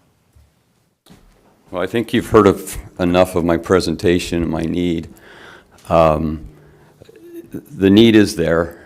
The cost is going to be covered, as it says here, from those ARPA funds. And so we're not going to ask the citizens of Franklin County to directly pay for this. Indirectly, we have all paid for it. But we need to move on this. You know, the need is now, the funds are there. It's not going to cost the taxpayers any money. I visited with each one of you individually and expressed my concerns and my need. And so I don't know what other questions you have for me at this time, but I encourage you to move forward with this. If we wait, it's only going to magnify the need and the issue. So, questions? Have you looked into the building costs and have estimations or quotes on what this is going to? I've estimated, we've talked with Commissioner Baumann, and I contacted a contractor. Estimated for cost for commercial buildings are anywhere from $350 a square foot to $475. I looked at the Colotus project that the ARPA funding is funding out there for their building for their 13 fire trucks, and it's coming in right at about just below the 350 point. And so with this amount, this would fund the building and the equipment. The equipment to equip the building is right around $96,000 to equip it. This would put the building at the balance of that. And until we get the approval, you know, I can't get plans drawn up to get an actual cost of things in. And so that's kind of where we're at now.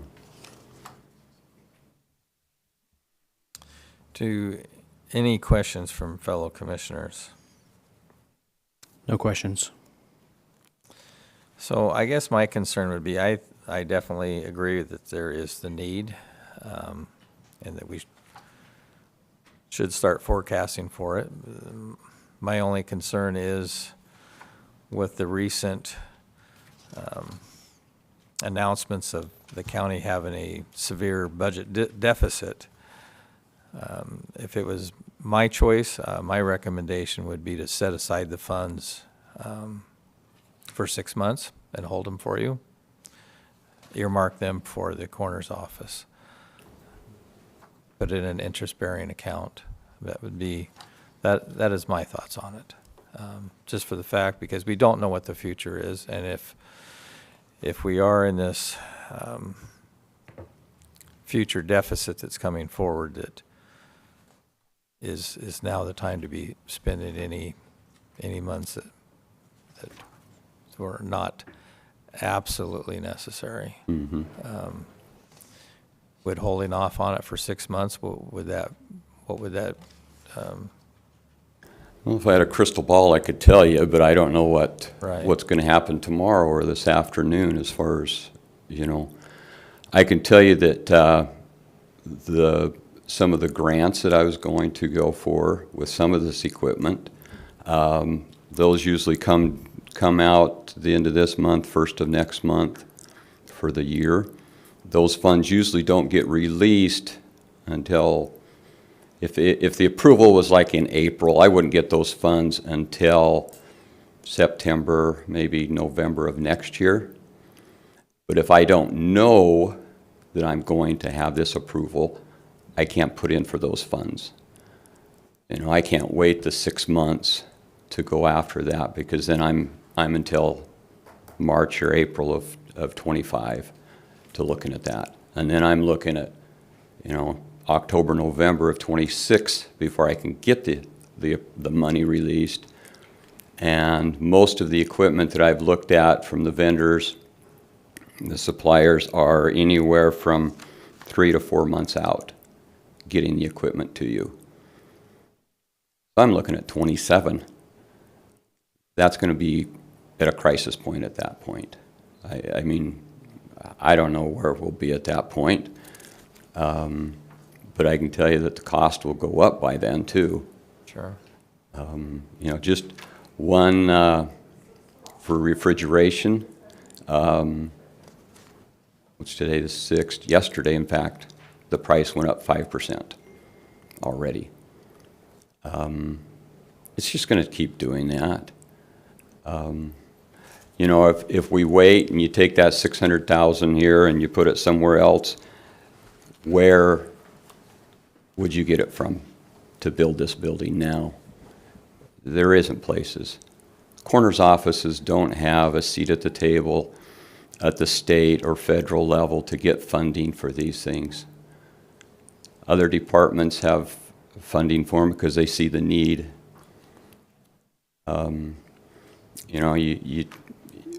I can't wait until the need is drastic to do it. We don't wait till there's a fire to go buy a fire truck. We prepare ahead of time, and that's what I'm doing here, is trying to be proactive and use these funds versus the taxpayers' money directly here in Franklin County.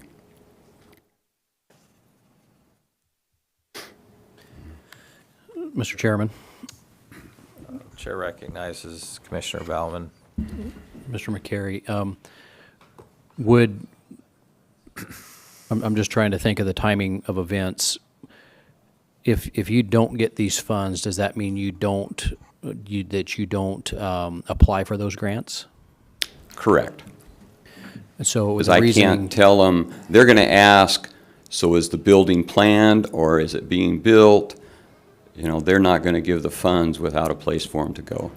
So if we were to take this action and grant you these funds, and then you would go after these grants, And if they were awarded, say late this fall, then what would that look like as far as these funds? It would reduce these funds needed, correct? It would, yes.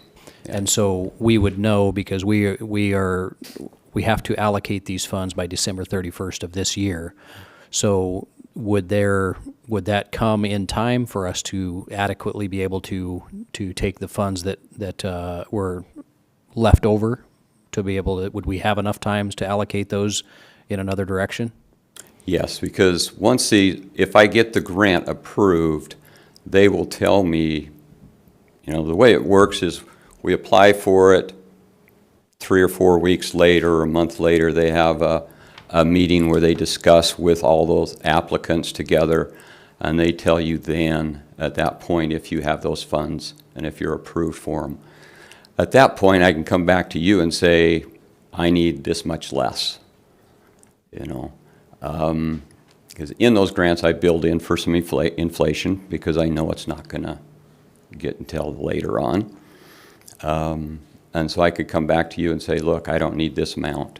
This amount of what I've requested can come back out, go back to wherever you guys decide to go with it. So that's how it works, or could work. What is, if you were to go after these grants and they were to be granted, all of them, how much money would that be that I'm figuring about 30,000, just from seeing other grants approval from the process I've done before.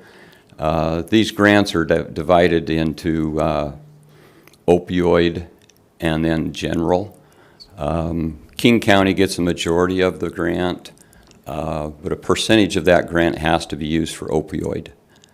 If I can show somehow where these are for opioids, then I can do that. Like the multi-stat analyzer machine that I have, that was able to go into opioid. And so that's what I'm trying to do. But I'm going to try for approximately 30. I know it's not a big, take out of this, but it's something. Looking at other departments, other coroner's offices, medical examiner's offices with their needs, it's right in that range that it gets approved. I would rather go with something that is likely to get approved than something that's not going to get approved. So a question for you that I don't know if you have any way of knowing this, but any idea how other counties have funded their like buildings? Grant County is building theirs now, and that's through taxes, county taxes. So they levied a specific tax for that purpose, or? That I don't know. Cowitz County was the same thing. They just built one. Skagit County did the same thing. They did a remodel on a building they bought, and it doubled on what theirs were because they put it off, just like Grant County's. They've put it off, and it's more than doubled. It was $4.2 million, and now it's $7.8 million. I know Cowitz County said they got theirs through taxes. I don't know of special levies or anything like that. No further questions. Commissioner Didier? Yes, you made mention that you have to have these funds to apply for the grants. If we give you this money, then why would they give us a grant? Because I'm asking for it. But you've got the funds, sufficient funds. There would be no need for us to even You're get correct. I could not apply for them and use more of this money, but if I could get a grant out of some of this funds, then I'm coming back to you and saying, hey, I don't need as much. But it's easier for me to use all of this and not the grants, but I'm just trying to find a way how I can bring this number down a little bit to help us out. So I tend to agree with Commissioner Mullen on the urgency of our crisis here as a budgetary spending. And I think as a county, we really need to be looking at implementing a hiring freeze. looking at non-discretionary spending and zero-based budgeting as part of our moving forward as a county. And I know that these funds have been requested by emergency radio for the sheriff and EMTs and the fire. And at the last meeting, you mentioned that they could go after grants. They have for the last 5 years. As I've researched this, for the last 5 years, they've been trying to get grant money for this, and they've come up with $180 is all they've gotten. And I don't think that's out there for them to get grant money. You have a facility right now that you can utilize, and I know there's confrontations with the person that's there. You've mentioned that. These are dealings we all deal with every day. I mean, I have confrontations in the courthouse. I have confrontations out in my area where I work, and that's something you got to deal with. We have a facility that you're able to utilize now. They're looking at getting a forensic pathologist, so we could use it for all of our needs, and I would really like to see us partner with them so that we don't have to take deputies and yourself and travel to the west side of the mountains to do these autopsies on murders. I think it'd be something that we could really work together on with Benton County and keep our budgets at bay about increasing our budgets. And again, when we're dealing with these emergency radios, we're dealing with life to death. You're dealing with death. That's exactly right, Commissioner. I'm dealing with death. And I'd like to And no save one lives. cares about that. Yeah, we do. You know, and let me tell you, because I've already mentioned this to you. If I'm laying on that morgue, I do care about it. What's that? If I or one of my loved ones is laying on that morgue, I do care about it. Thank you. Okay. Because earlier you said put them in the back of a reefer. No, I said you could get a refrigerated reefer for a time being. And you're taking that out of context because you're the one that suggested it, Mr. McGarry. You suggested we could do that and put a tent up. No, you did. Now, let me address the pathology issue. And I visited with you privately, and I told you that's not going to happen in Benton County. What's not going to happen in Benton? Getting them their own pathologist. I'm glad you're so well predicting the future. I am. You ask around anyone, and they will tell you the same thing. As I told you, nationwide, worldwide, there's a shortage of forensic pathologists. If they have a choice, they're going to go to another facility where there are other forensic pathologists working.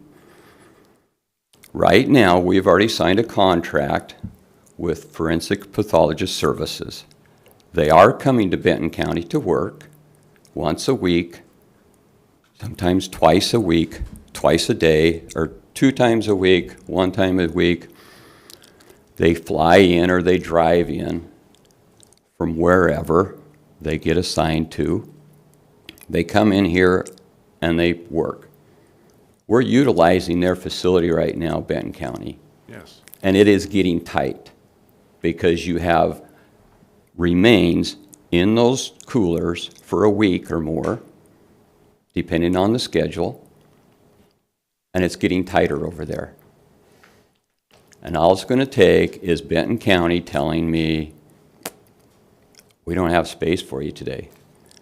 So when I do that, can I come to you 3 and say, what do I do?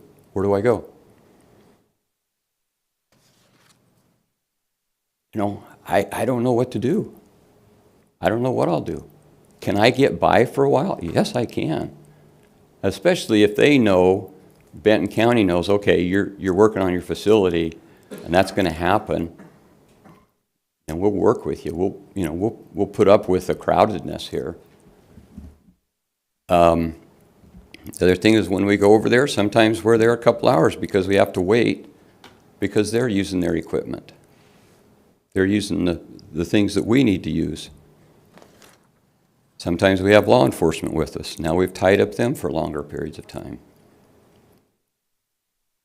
So, you know, I think this is a great means of using these funds. If I can get the grants to help defer some of the cost, I will try that. So I ask for your approval of this today. Where I'm at. So I guess what's going to happen if it's not enough funds? Then some of the equipment, I'll make do until I can get the funds through next Guess I'm year's just grants. more concerned about the grants. cost of the building. With this cost right here, you're well over $400 a square foot. And the type of building we're making, I've designed there, or you saw it on the screen here a couple weeks ago. It's a very simple building. It's not going to have a lot of frills in it. You know, it's very basic. I don't believe it'll be over the 380, 390 point even. If I have to do with one storage rack in the cooler for a while, that's what I do. If I have to do without a lift, that's what I'll do. You know, we'll make do with what we've got. But I just think this is the best solution for these dollars. But that's up to you three. Mr. Gonzalez, what is the timeline on the funds, the American Rescue Act plan?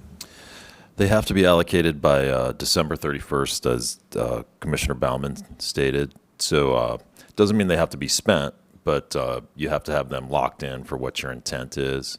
So we have a little over $600,000 left in those funds, but the feds definitely want you to have that locked in by that date, or perhaps you would have to give that funding back. All right. And in regards to the radio systems, that has been something that IS has requested the use of those funds for that, and that's going to be a huge expense on the microwave side. BCS met this morning, and the $1 million for that component, and then the radios themselves are going to be pretty astronomical just for Franklin County alone. Anywhere I've heard numbers $6 to $8 million to equip the sheriff's department along with our fire districts, and as we all know, the fire districts don't have a lot of taxing jurisdiction, so those funds are going to be hard to come by. I will say that all the jurisdictions, the counties and cities, are lobbying really hard. Our federal senators as well as our state legislators. So hoping this budget cycle that we'll get some money out of it. Doesn't look like out of the legislature we may get a lot, but it's definitely out of the congressional spending.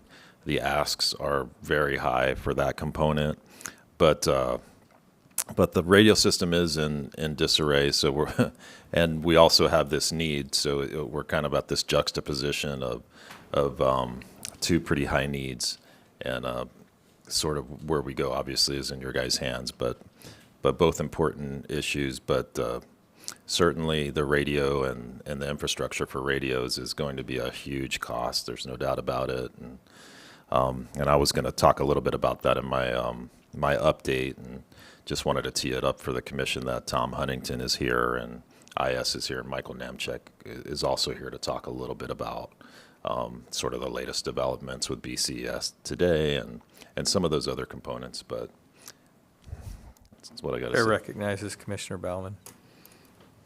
Thank you, Mr. Chairman.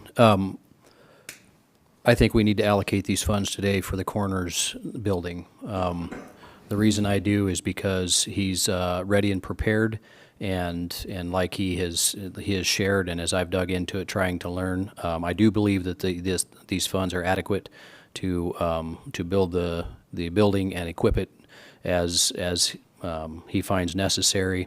As far as the other needs, there absolutely are other needs that are critical and need to be addressed. However, the first payment for the most urgent need, or not the first payment, but the first funds are already in hand. There was a grant of $2 million that has already been received by BCES and is ready to make the first payment and get underway. And what I'm telling you is the best information that I have, and I've been digging into it as hard as I can and trying to understand it. There is a critical need there, but as best as I can tell, our first payment wouldn't be necessary or required until at minimum 12 months from now, and the facility wouldn't be operational until 2 years from now at best, as far as the information that I've been able to find and dig up. And so while that we do have two critical needs in front of us that could use this funding, I believe that the coroner's request in front of us is the most prudent action for us to take, and I believe that it not that the other one isn't urgent, but I believe his is more urgent today, and there's opportunity with some of the efforts that our staff have been doing, as well as other agencies and BCES have been going, talking to our congressional offices and our elected representatives. I think that there's opportunity there that and with the time that we have, that we could explore those, but Mr. McCary's ask and need is more urgent today.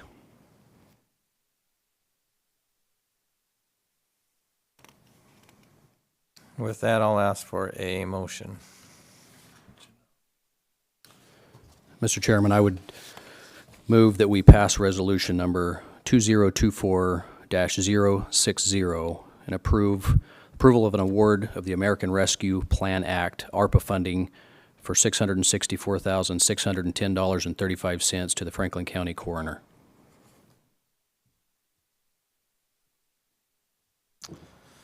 I will second the motion for discussion.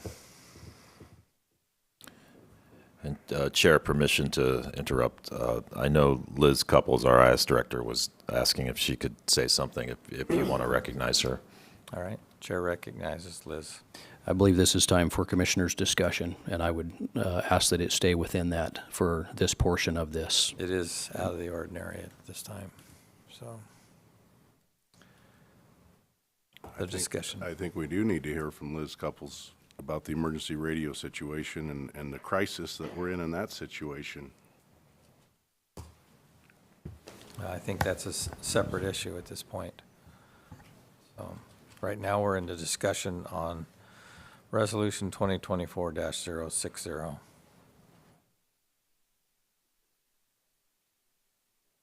Well, I am not in favor of allocating these funds at this time because we don't know the urgent needs of the emergency management of our county. And if those radios fail and they can't communicate, then there will be no ambulances going to a scene of an accident and picking people off the road and trying to save their lives.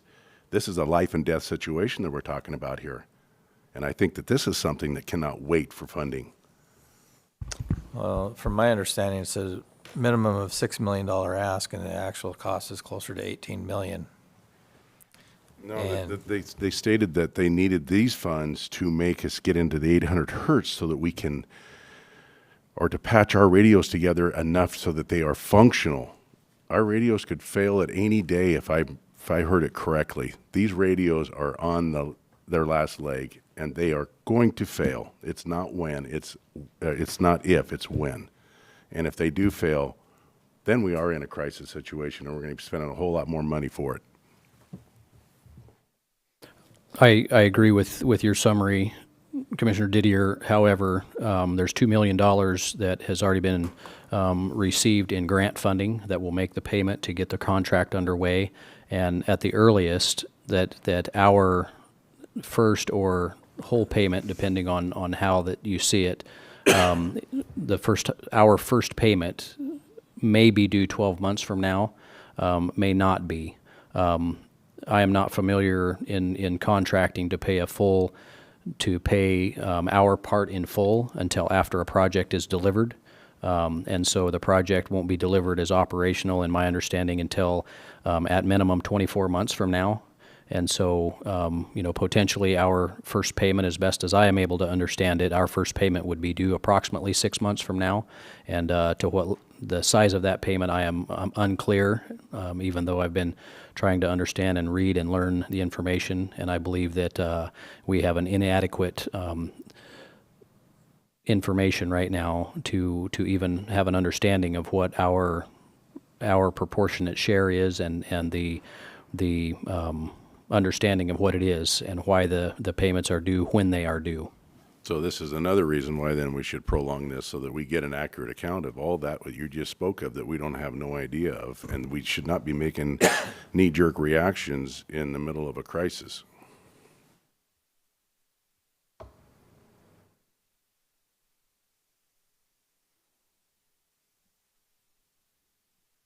No further comment, Mr. Chairman. All right. Hearing no further discussion, all in favor of Resolution 2024-060 signify by saying aye. Aye. Aye. All those opposed, Nay. the resolution passes. Thank you, Commissioners. Thank you. Moving on to Resolution 2024-059, inter-budget transfer from the Sheriff's Office.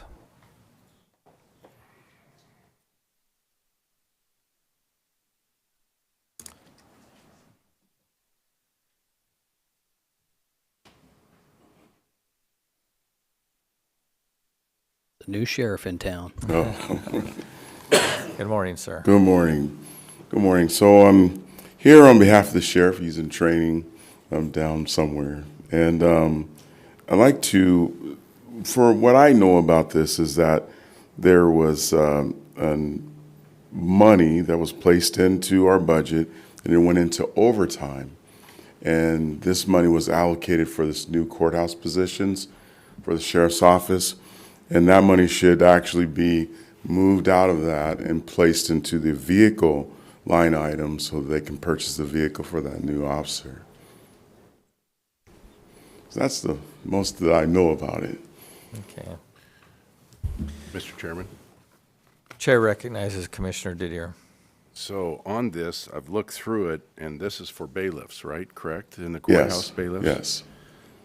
My curiosity is, as a bailiff, what is there a need for a vehicle for? All his work is inside the courthouse. His work is inside the courthouse, but there could be emergencies. There could be like SWAT call out. He could be his person that works for SWAT. His title and his job would sometimes carry him out to a scene or for emergencies and things like that. So, Well, now I know the sheriff has turned back some vehicles to the county. Could one of those vehicles be utilized for this? that I do not know, sir. This is what we're trying to do, is we're trying to, and then how do we allocate for overtime before it's been put in for? I mean, the courthouse is only open so many hours during the day. How do you allocate for overtime when the hours have been set for the courthouse on a bailiff? Yeah, that I do not know, sir. That would be something the sheriff would have to talk to you about. So between the two, the vehicle and the overtime, I mean, we're talking 112,000, almost 113,000, and this could be beneficial to our budget crisis. And so I'm just asking questions is all. Yeah, And I know no, you're I not the understand. sheriff, and I appreciate your answer. I wish I knew all the answers. I was given this, as they were leaving, and to try and explain it to you. Yeah. But as far as I know, that they wanted to do an inter-budget transfer, get that 60,000 that was allocated for the vehicles out of that line item and place it into the line item for the vehicles. Thank you. No further questions. So you're just asking for a transfer within your own budget. You're not here asking for any additional funds. No additional funds. So where's the money coming from?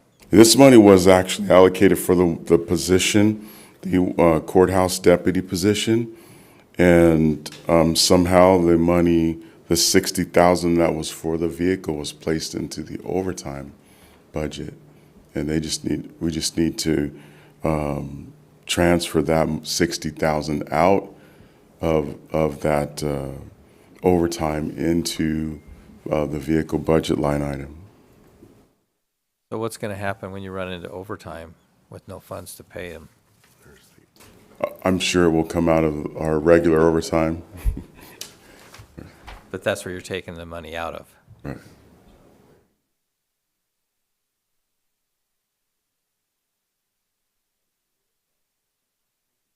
both listed.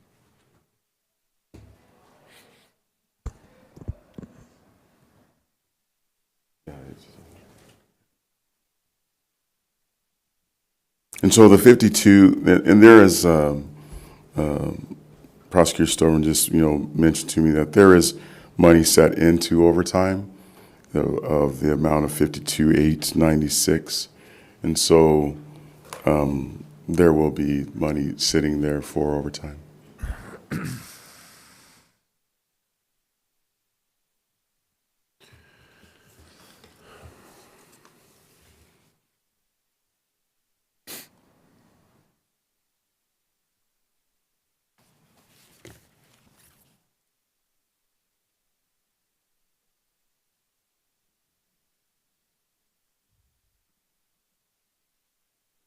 Any further questions? No questions here. So you're wanting to do a request to move the 60,000 from overtime into your Correct. budget for the purchase of vehicle. Correct.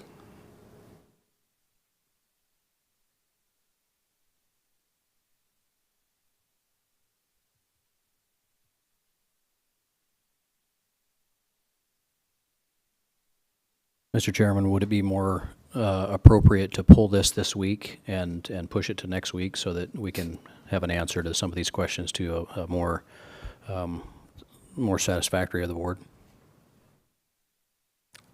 I would be fine with that. Would that be detrimental to your position? No, I'm fine with that. Would the sheriff be back at that time? He will be back then. Yeah. All right. So I would make that motion that we pull this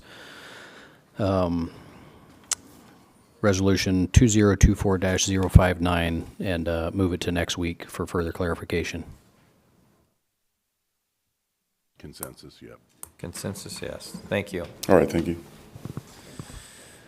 Moving on to Commissioner Administrator updates. Mr. Gonzalez. Thank you, Chair. Before I get going, I wanted to welcome Teresa Alvarez back, who is our clerk from maternity leave. So it's nice to have her back. She had a beautiful baby boy, and so congratulations. It's great to have her back in the building. Okay. So, if you get an opportunity, welcome her back. And I also wanted to send a big thanks to the staff, Jennifer Medelas, Maria Perez, Anna Delgado, who really worked hard in her absence and were just troopers. I didn't get a chance to thank the Civil Service Commission, Ray, Dwayne, and Mark. They've really been incredible to work with. I will say when I arrived, civil service was really in disarray, and those three gentlemen have really stepped up, and Anna has done a great job managing that. So thank you to all those folks. Before I get to my update, one of the big things on Monday, Commissioner Mullen and I had a chance to meet with the city of Pasco, their city manager, Councilman Leo Perales, Councilwoman Blaisdell about the HAPO Center. Was a really good conversation. Talked about the agreement that's expiring with the city, and I think we took a strong position.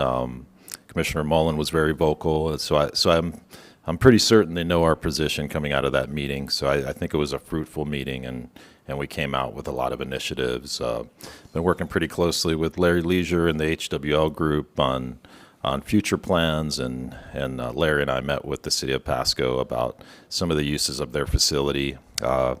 Also been working hard with legal on the HVAC RFP for the HAPO Center and the use of those .09 funds. So that's something I did want to try to get consensus in office business if we want to RFP it. It seems like that's the right thing to do, but we'll revisit that. HAPO Center master planning, and that's something the city of Pasco is very interested in doing, kind of the big picture scope. Talking with HWL, they're working on their marketing plan to present to the HAPO advisory board. So been spending a lot of time on HAPO Center.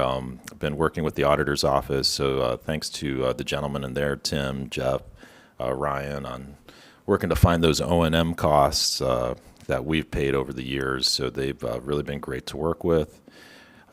Getting ready to tee up the horse stalls for auction, but there's some things we've got to do. Public notice, RFP, the auctioneer. So But that's getting just about ready to go. Some other things that I really wanted to announce as well here. My 1-year anniversary is actually coming up on March 30th. I am eligible for a $2,500 salary increase, but I wanted to let the commissioners know I'm going to forego that, and until our budgeting is in place, I just don't think it's appropriate for me to get a raise at this time. So I'm going to forego that, gentlemen, and perhaps maybe in the future. But right now, I feel blessed. I feel good about the salary I make, and the confidence you guys have put in me. So I'll hopefully continue to lead as best as I can, and work with the commission to right the ship. And I think we're headed in the right direction, and we'll continue to work with the staff on tightening our belts and getting all those things kind of in order. One thing I did want Larry Ziegler. We might hold off on that, right, Larry? Okay, because we'll talk about it later. So, but I do want to let the public know that the Board of Governors, who works in the Office of Public Defense space, they're going to be meeting Friday, and they're working on case counts and perhaps forcing more full-time employees on our Office of Public Defense system, which is going to put further pressure on us. So it's yet some more unfunded mandates from the state, which we don't necessarily appreciate, but that continues to be a challenge for us. Other than that, we met, the BCS board voted this morning on the interlocal cooperation agreement for future endeavors moving forward with the radio system, so that was unanimous. That document will come before the board. That has to do a lot with the microwave system, the radio system, so it's all moving forward, but the board will have a chance to kind of vet that out. So BCES signs off on it, but still this body has the authority to reject it or move it forward. So that'll be coming before this body relatively soon. Only other thing I wanted to get out there was thanks to Kyle Sullivan, who met with us, gave us a really great look at his operation, and he's doing a great job, and there's a lot of layers to that. So we've been looking at different bi-county agreements and things of that nature, which I want to send out to the public. We're supportive of bi-county working together, and Kyle's one of the people that really does a great job. So that's all I had. Thank you. Commissioner Bauman. Thank you, Mr. Chairman. After the last week's meeting, I went to the State of the Ports luncheon over here at Red Lion, and really some interesting information there. Amazon is going to build another facility here in Franklin County, out here at what the Port of Pasco calls PIC 395. It's that area just to the north of the research plant. And so that facility will be about a $25 million facility that the understanding is that will allow some quicker deliveries of stuff that you order from Amazon. So that's a $25 million facility, as well as Amazon got a building permit for an additional $10 million worth of work in the facilities that they recently completed. And it's believed that those facilities will, or one of those facilities at least will begin operations this year, kind of as a cross-dock facility, a place that they can bring in large loads and maybe break them down for delivery to some of their other, delivery centers, fulfillment centers. Also did BF-COG training last week, as Clint is our primary representative to the BF-COG, and I'll be the secondary if it does not suit Commissioner Didier to be there. And so went through the training that they ask of people on that board. Found that very informational, and I'm working hard to learn more about BF-COG and the numerous ways that they work in our communities. Fielded quite a few calls from people in our community about the Lewis Street underpass, and it being closed, and the Blue Bridge being closed, and some of the challenges that's providing. I did go to the city council meeting on Monday night, and there are quite a few business owners were very concerned with the impact that that's having on their businesses. And the calls that I receive asking if there's anything the county could do, I told them I was not aware that there was, and asked them to contact the city. And so a lot of concern there for the contractor there is working 4/10s, and then it all remains shut down Friday, Saturday, Sunday. And the business owners down there, their ask was that the city consider other ways of doing it, maybe work longer hours to shorten the overall time, potentially opening it back up, or at least to the level that they can, when the contractor is not actively working. Met with one of our fire chiefs out here in Franklin County. Appreciated learning some of his concerns and some of the ways that he serves our county. Really appreciate him and what he does. Did a couple of legislative updates and Zoom meetings this week, just learning the WUF board, WHUF, and I don't remember what that stands for. I know the W is Washington, and the H is highways, so Washington Highways something. Anyway, just listening to their different concerns and their approaches. One of the things that they had a presentation on was from the Washington State Patrol chief, and one of the things that they're considering is more traffic cameras, where that people would be ticketed for speeding through a camera that wouldn't require staffing and employees to do it. And there would be, of course, tickets would be reviewed and so forth, and they're talking about doing a corridor ticket. So when you come into a corridor and when you leave a corridor, if you pass that, you wouldn't get, it wouldn't be a speed, it's not going 60 in a 55 necessarily. Don't know exactly how it would work, and I know they're working on it, but you would get a corridor ticket that you moved through this corridor too fast. And so their idea with that is to slow down the speed in a corridor, not just at an individual location. And so not sure how that would work, but something that they are working on that I found interesting. Been reading a lot of contracts this week, and trying to understand contracts.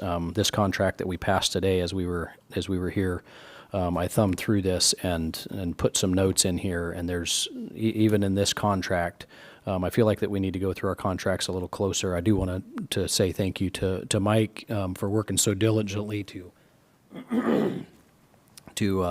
understand our bi-county agreements and so forth. Contracts is something I think that we need to be careful when we sign them. I had somebody describe, so this particular contract is just over $12,000, but I've had somebody describe stuff like this as budget dust, and I don't see it that way. I picked up a penny off of the ground yesterday, and I don't see any of it as budget dust, and I think we need to have robust and understandable contracts. And then visited Hapo Center a couple of times in the last week, just understanding that facility, learning about it, and that's my report. Thank you, Chair. Yep, thank you. Commissioner Didier. Had the agenda meeting on Monday, and I'm glad that all three commissioners now are participating in the agenda meeting. I think this is a well-worthy time of our time, so that we can be aware of what's on this agenda and be prepared for the meetings. And I think it is really helping out. Columbia Basin Sustainable Water Coalition meeting, and in that meeting, again, they are talking about this drought preparedness, and there's money available there, almost $2 million. The lady's name that we need to contact, Jason, would be Sarah Weeks, and her number is 253-284-4877. Maybe get a hold of City of Pasco too. I see Peter Harpster's here. I believe I told him that, or I told, it was Charles Grimm. And they're interested, so we need to probably talk with Pasco and see if there's anything there that we need to be putting in for. That date, the deadline on that is the 14th, and so Sarah Weeks can get you onto the forms that we need to use to put in for this grant money. And it's 253-284-4877, and this doesn't just apply to government, this also applies to private sector. Anybody can call and apply for it. The Veterans has been canceled again this week. I don't know what's going on there, but I'm going to reach out and find out what's going on with our Veterans meeting, but we're not having that meeting here of recently for the last, I don't know how many months. We have not had a meeting, and I'm curious as to what's going on. Got a complaint from a neighbor on Garfield that says that she almost got broadsided on Garfield. The speed limit on that road is only supposed to be, I believe, 45, and people are traveling on that road at 70 mile an hour. She almost got broadsided on it. They're traveling way too fast coming up to Glade Road there, so we need to, sheriff needs to keep an eye out on that. And Mr. Javelina sent me an email. He lives at 16561 Blayton Road. He's got lots of traffic coming on that road. They're the only house on that road. Lots of garbage, paraphernalia being left behind, so we need to help out Mr. Javelina on that area. Also, I talked to Ben Lee from the Columbia Basin Sustainable Water Coalition. He's with Landu Associates, and got him in touch with John Andrzejewski from Colotis on helping to create the water district for Colotis so that they can maybe look at maybe a sewer district within that water district. They can manage that so they won't have to boil water in the city of Colotis anymore if they get that put together and get a sewer system in. And I want to give a little update on Cameron Lee Davidson. He is up now to a whopping 1.11 ounces. He was born at 1.6. He dropped down to 1.4, and he's had I don't know how many blood transfusions. His little lungs were bleeding. He was fighting for his life. But they say he is doing incredibly well. He's up to 1 pound, 11 ounces, and I just want everybody who has been praying for him to continue to pray for him because it's working. And then last but not least, I want to wish my daughter, Brandy Didier, a happy 40th day, happy 40th birthday. And I can't believe my oldest is 40 years old, but time does fly by. Thank you. So yes, I meet with Mr. Gonzalez every week on the agenda, which I'm sure the other two commissioners are also meeting with him, as Commissioner Didier stated. Last week we had the Board of Health meeting. There's going to be some changes to the septic system requirements, and that will be coming up later this summer. Also had the meeting with two members of the council and the city manager with the city of Pasco, along with Mr. Gonzalez. And yes, it was a good meeting. I think we just kind of wanted to let them know what we need to get figured out. I mean, there's some questions, and I think it was a good meeting, received well by both sides, just because there's a lot of new members on the council, and we really need to dig in and find out exactly where each of us stands on that contract. So, and then I just want to say our prayers go out with the Gadd family, the officer that was killed on the west side this last week, is a member that was from this community, and our thoughts and prayers go out to them. And that will be all for now. So we'll move on to administration office business. Mr. Gonzalez. Chair, we don't have any today. We did, but that got moved in when we amended the agenda. So with that, I would just like to say, there is a desperate need for the 911 emergency phone radio systems. And I guess my thoughts on that is it's probably going to have to come down to a special tax. It's such a large ask, I don't know how else it could be funded, except for with help from the state and the federal government. And with that, I'm no longer on the Board of Transit, so I guess my question is there any progress to any discussion on reducing the sales tax of 1/10 of 1% from the transit? Right now, they're at 0.6 of 1%, and they have quite a bit of money in reserves. I think it's a fair time that we ask that it be reduced by 1/10 of 1%. Well, Mr. Chairman, not at liberty to go into eternals, but you know from your experience the reception we got when we tried to bring that up for discussion. They loaded it up. I'm talking about the union. They loaded up the room, and it's much to the same degree today. We just had a pretty volatile meeting here not too long ago, and it was not friendly to our new general manager or the board. Again, that's employees of the Yes. transit. Yes. I think that the community should be well aware of what funds they have available, and I think with the shortcomings that we have here possibly in the county, that it's time to take a look at it.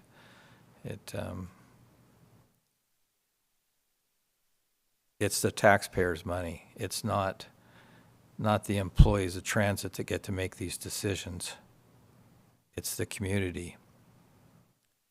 And when the community looks at the cost of running the transit, basically equal to what it costs to provide public safety, the jail, the police force, the courthouse, their budget is pretty equal with ours. And in the end, I think you have to ask yourself, do we adjust the sales tax so that we can have the services that we need, or do we continue with what has been going on for the past few years and running empty buses? And I'm not against the bus system. I think it just needs to be adjusted, because when you can stand at an intersection and see 3 empty buses, nobody on them, and then you see the county that's struggling with finances to provide the services that everybody's asking for, I think the public needs to be aware of what is being spent on the transit and the fact that they do have millions in reserves. So, again, I Chairman? think it's up to the citizens. Do you have any idea what the process would be, or who would we ask for just kind of a comprehensive report on the transit, as far as who could come here and provide the process if we were to formally ask for a reduction in sales tax, to the transit? Who would we get that report from? It wouldn't be the transit. Who could provide the legal process, or do you have any idea of who we would ask that process? Well, ultimately, it's my understanding it is the board's decision whether or not to be able to put it on the ballot. Yes. So you would have to get the majority of the board to move forward to put this on a ballot for the citizens to decide. So if we were to, it would be a vote of the board of the transit Yes. to put it on the ballot in each jurisdiction that would potentially reduce the sales tax, and the citizenry would decide that. That is my understanding correctly, yes.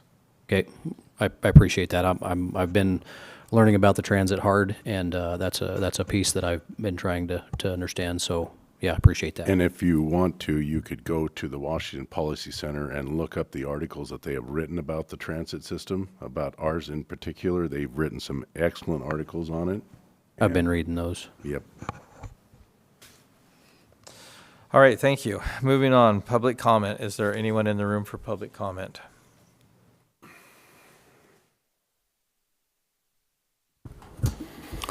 I would like to, as the elected county auditor, and given what I gave you earlier, and given what you've done today, which is your choice, I would please ask, because you guys must know something I don't, I would ask that we have budget workshops.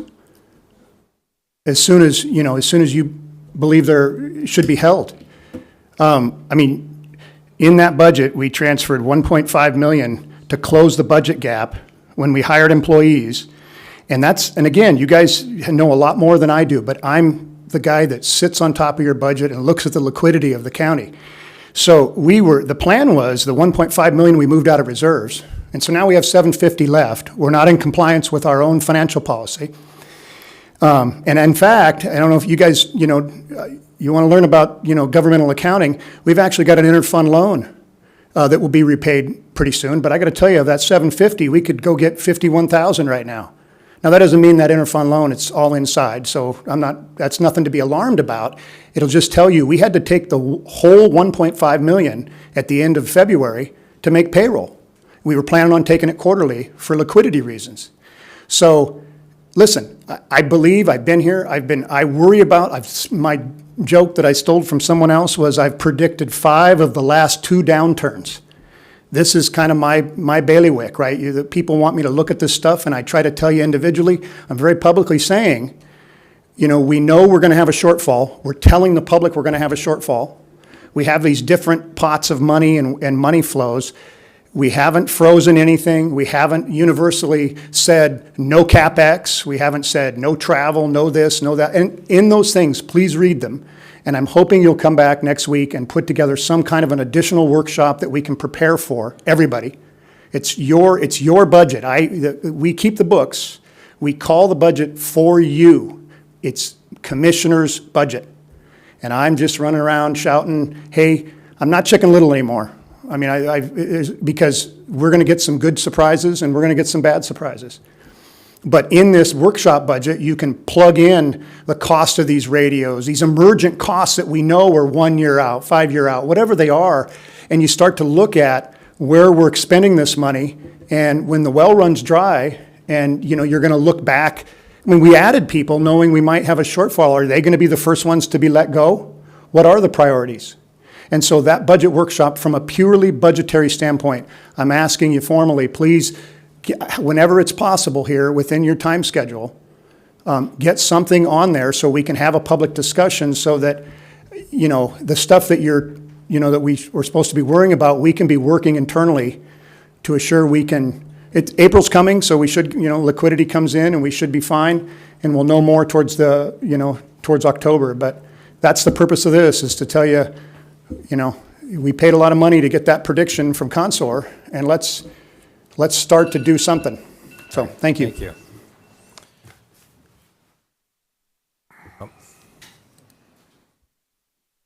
Commissioners, I came in late, so I didn't get the full message. Your $9 million shortfall, is that it? Pardon me? Pardon me? No. Okay, well, anyway, I was wondering if you would pay for services for alternative sources of money. Years ago, I was the one that Adams County doesn't pay for solid waste disposal. That's because I negotiated the contract, and it's that way for perpetuity. So when I'm dead and gone, they'll still be getting it. But anyway, I've been told I have a little creative mind. Would you be interested in alternative sources of funds or not? I'd like to provide those services for you through my nonprofit company. And you would owe me nothing unless you get the services and the money. Would you consider that? It's public comment, so we're not allowed to. Okay, I'm sorry. That's all right. Thank you.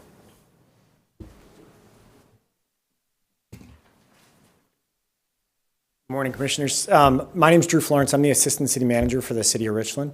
I'm actually here on behalf of Benton County Emergency Services. The Director couldn't be here. He reports to me. I came and I just wanted to offer, I've heard a lot about the Emergency Communications Microwave Project as well as the upcoming radio project. And we'd be happy to come, whether individually, on behalf of the region, we're coordinating both projects, and on behalf of BCS, and provide some additional detail. Or we could come to a future commission meeting and provide more detail on both projects. There are 2 separate projects, and one is of more time sensitivity just because it's currently ongoing than the radio 800 megahertz project, which will be shortly on its heels. So I just wanted to make sure that you all knew that we would be happy to come and provide more detail. We've been meeting regularly with Mike and Liz, and that way we could help maybe clarify some of the things that you were discussing today to help make some of the hard decisions a little easier to understand, what decisions you're actually making and how they have impact on the 2 various projects. So that's it. Thank you. Thank you. Anyone else in the room for public comment? Anyone on the phone? No. Is there a need today for executive session? Yes, Chair, there is, and Daniel's given me, so it's RCW 4230110, subsection I, potential litigation. All right, at this point, we'll go into executive session. I would ask that the full Board of Commissioners, the County Administrator, and Legal, and the Clerk of the Board be present. Anyone else? There are 3 separate issues of potential litigation. Mr. Ziegler is related to one of them, so he'll be needed to be in here for that portion. All right. I think that's covered And- under legal. So how long do you think this executive session should take? Given the 3 issues, 25 minutes. 30. So at this point, we'll go into executive session for 30 minutes. The time is 11:38. And we'll get Mr. Ziegler in here. Thank you. Thanks. Talk to Pasco and see if they're in need of that, anything.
session with no decisions. Oh.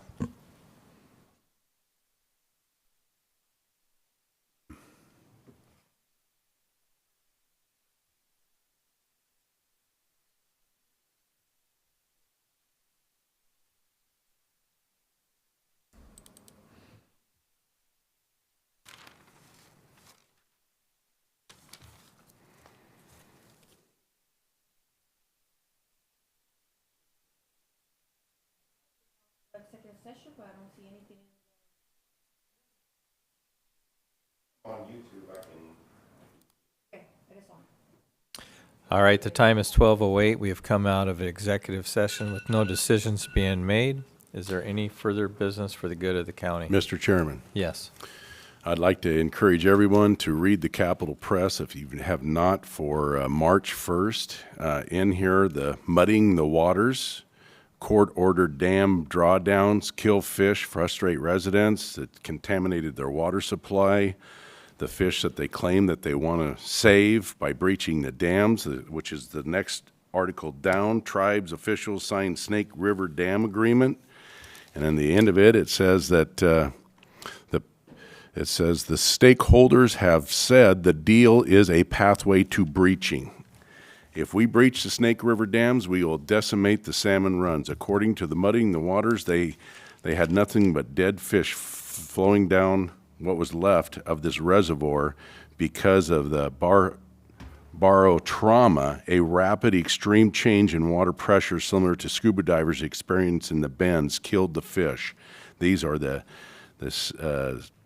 spring chinook and the winter steelhead. So they think they're going to save the fish. They killed the fish. This is what's transpiring in Oregon right now.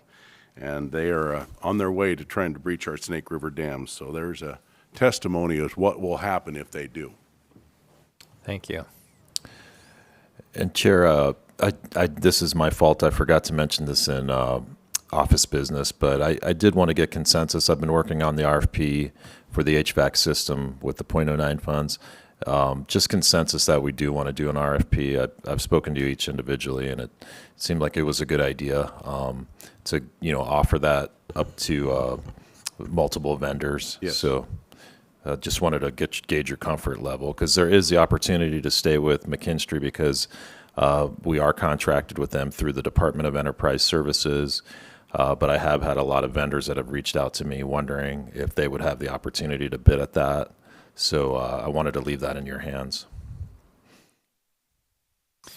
Consensus you're looking for? I think, yes, I would say move forward with the RFP, Yeah. but who ultimately is going to be responsible for the bill? Ultimately, the debt service on those, and we won't be financing it, so the funds will be paid for with .09 funds, which are those economic development dollars that the county manages. Unless we get the grant funding that we've been pursuing. Right, and we also are pursuing additional grant funding through the state, so we're crossing our fingers that an additional $3 million will come through. So I've been working with Tim in the auditor's office. We've got $6.2 million available because we had a little over 5, but with an emerging project like this, the PA's office has also determined we can use that additional $1 million. So we can really be super impactful with this project if it's managed correctly. But like I said, Chair, we've had quite a few vendors reaching out to us, and because they didn't get the opportunity to. I agree. Yeah. Everyone should have an opportunity. Yeah. My question would fall as the city of Pasco. Is that part of their contract to help pay for any of that? That is something I can reach out to the city manager and ask them and see if they would be willing to inject some of their ARPA dollars. I know they still have some ARPA funding left.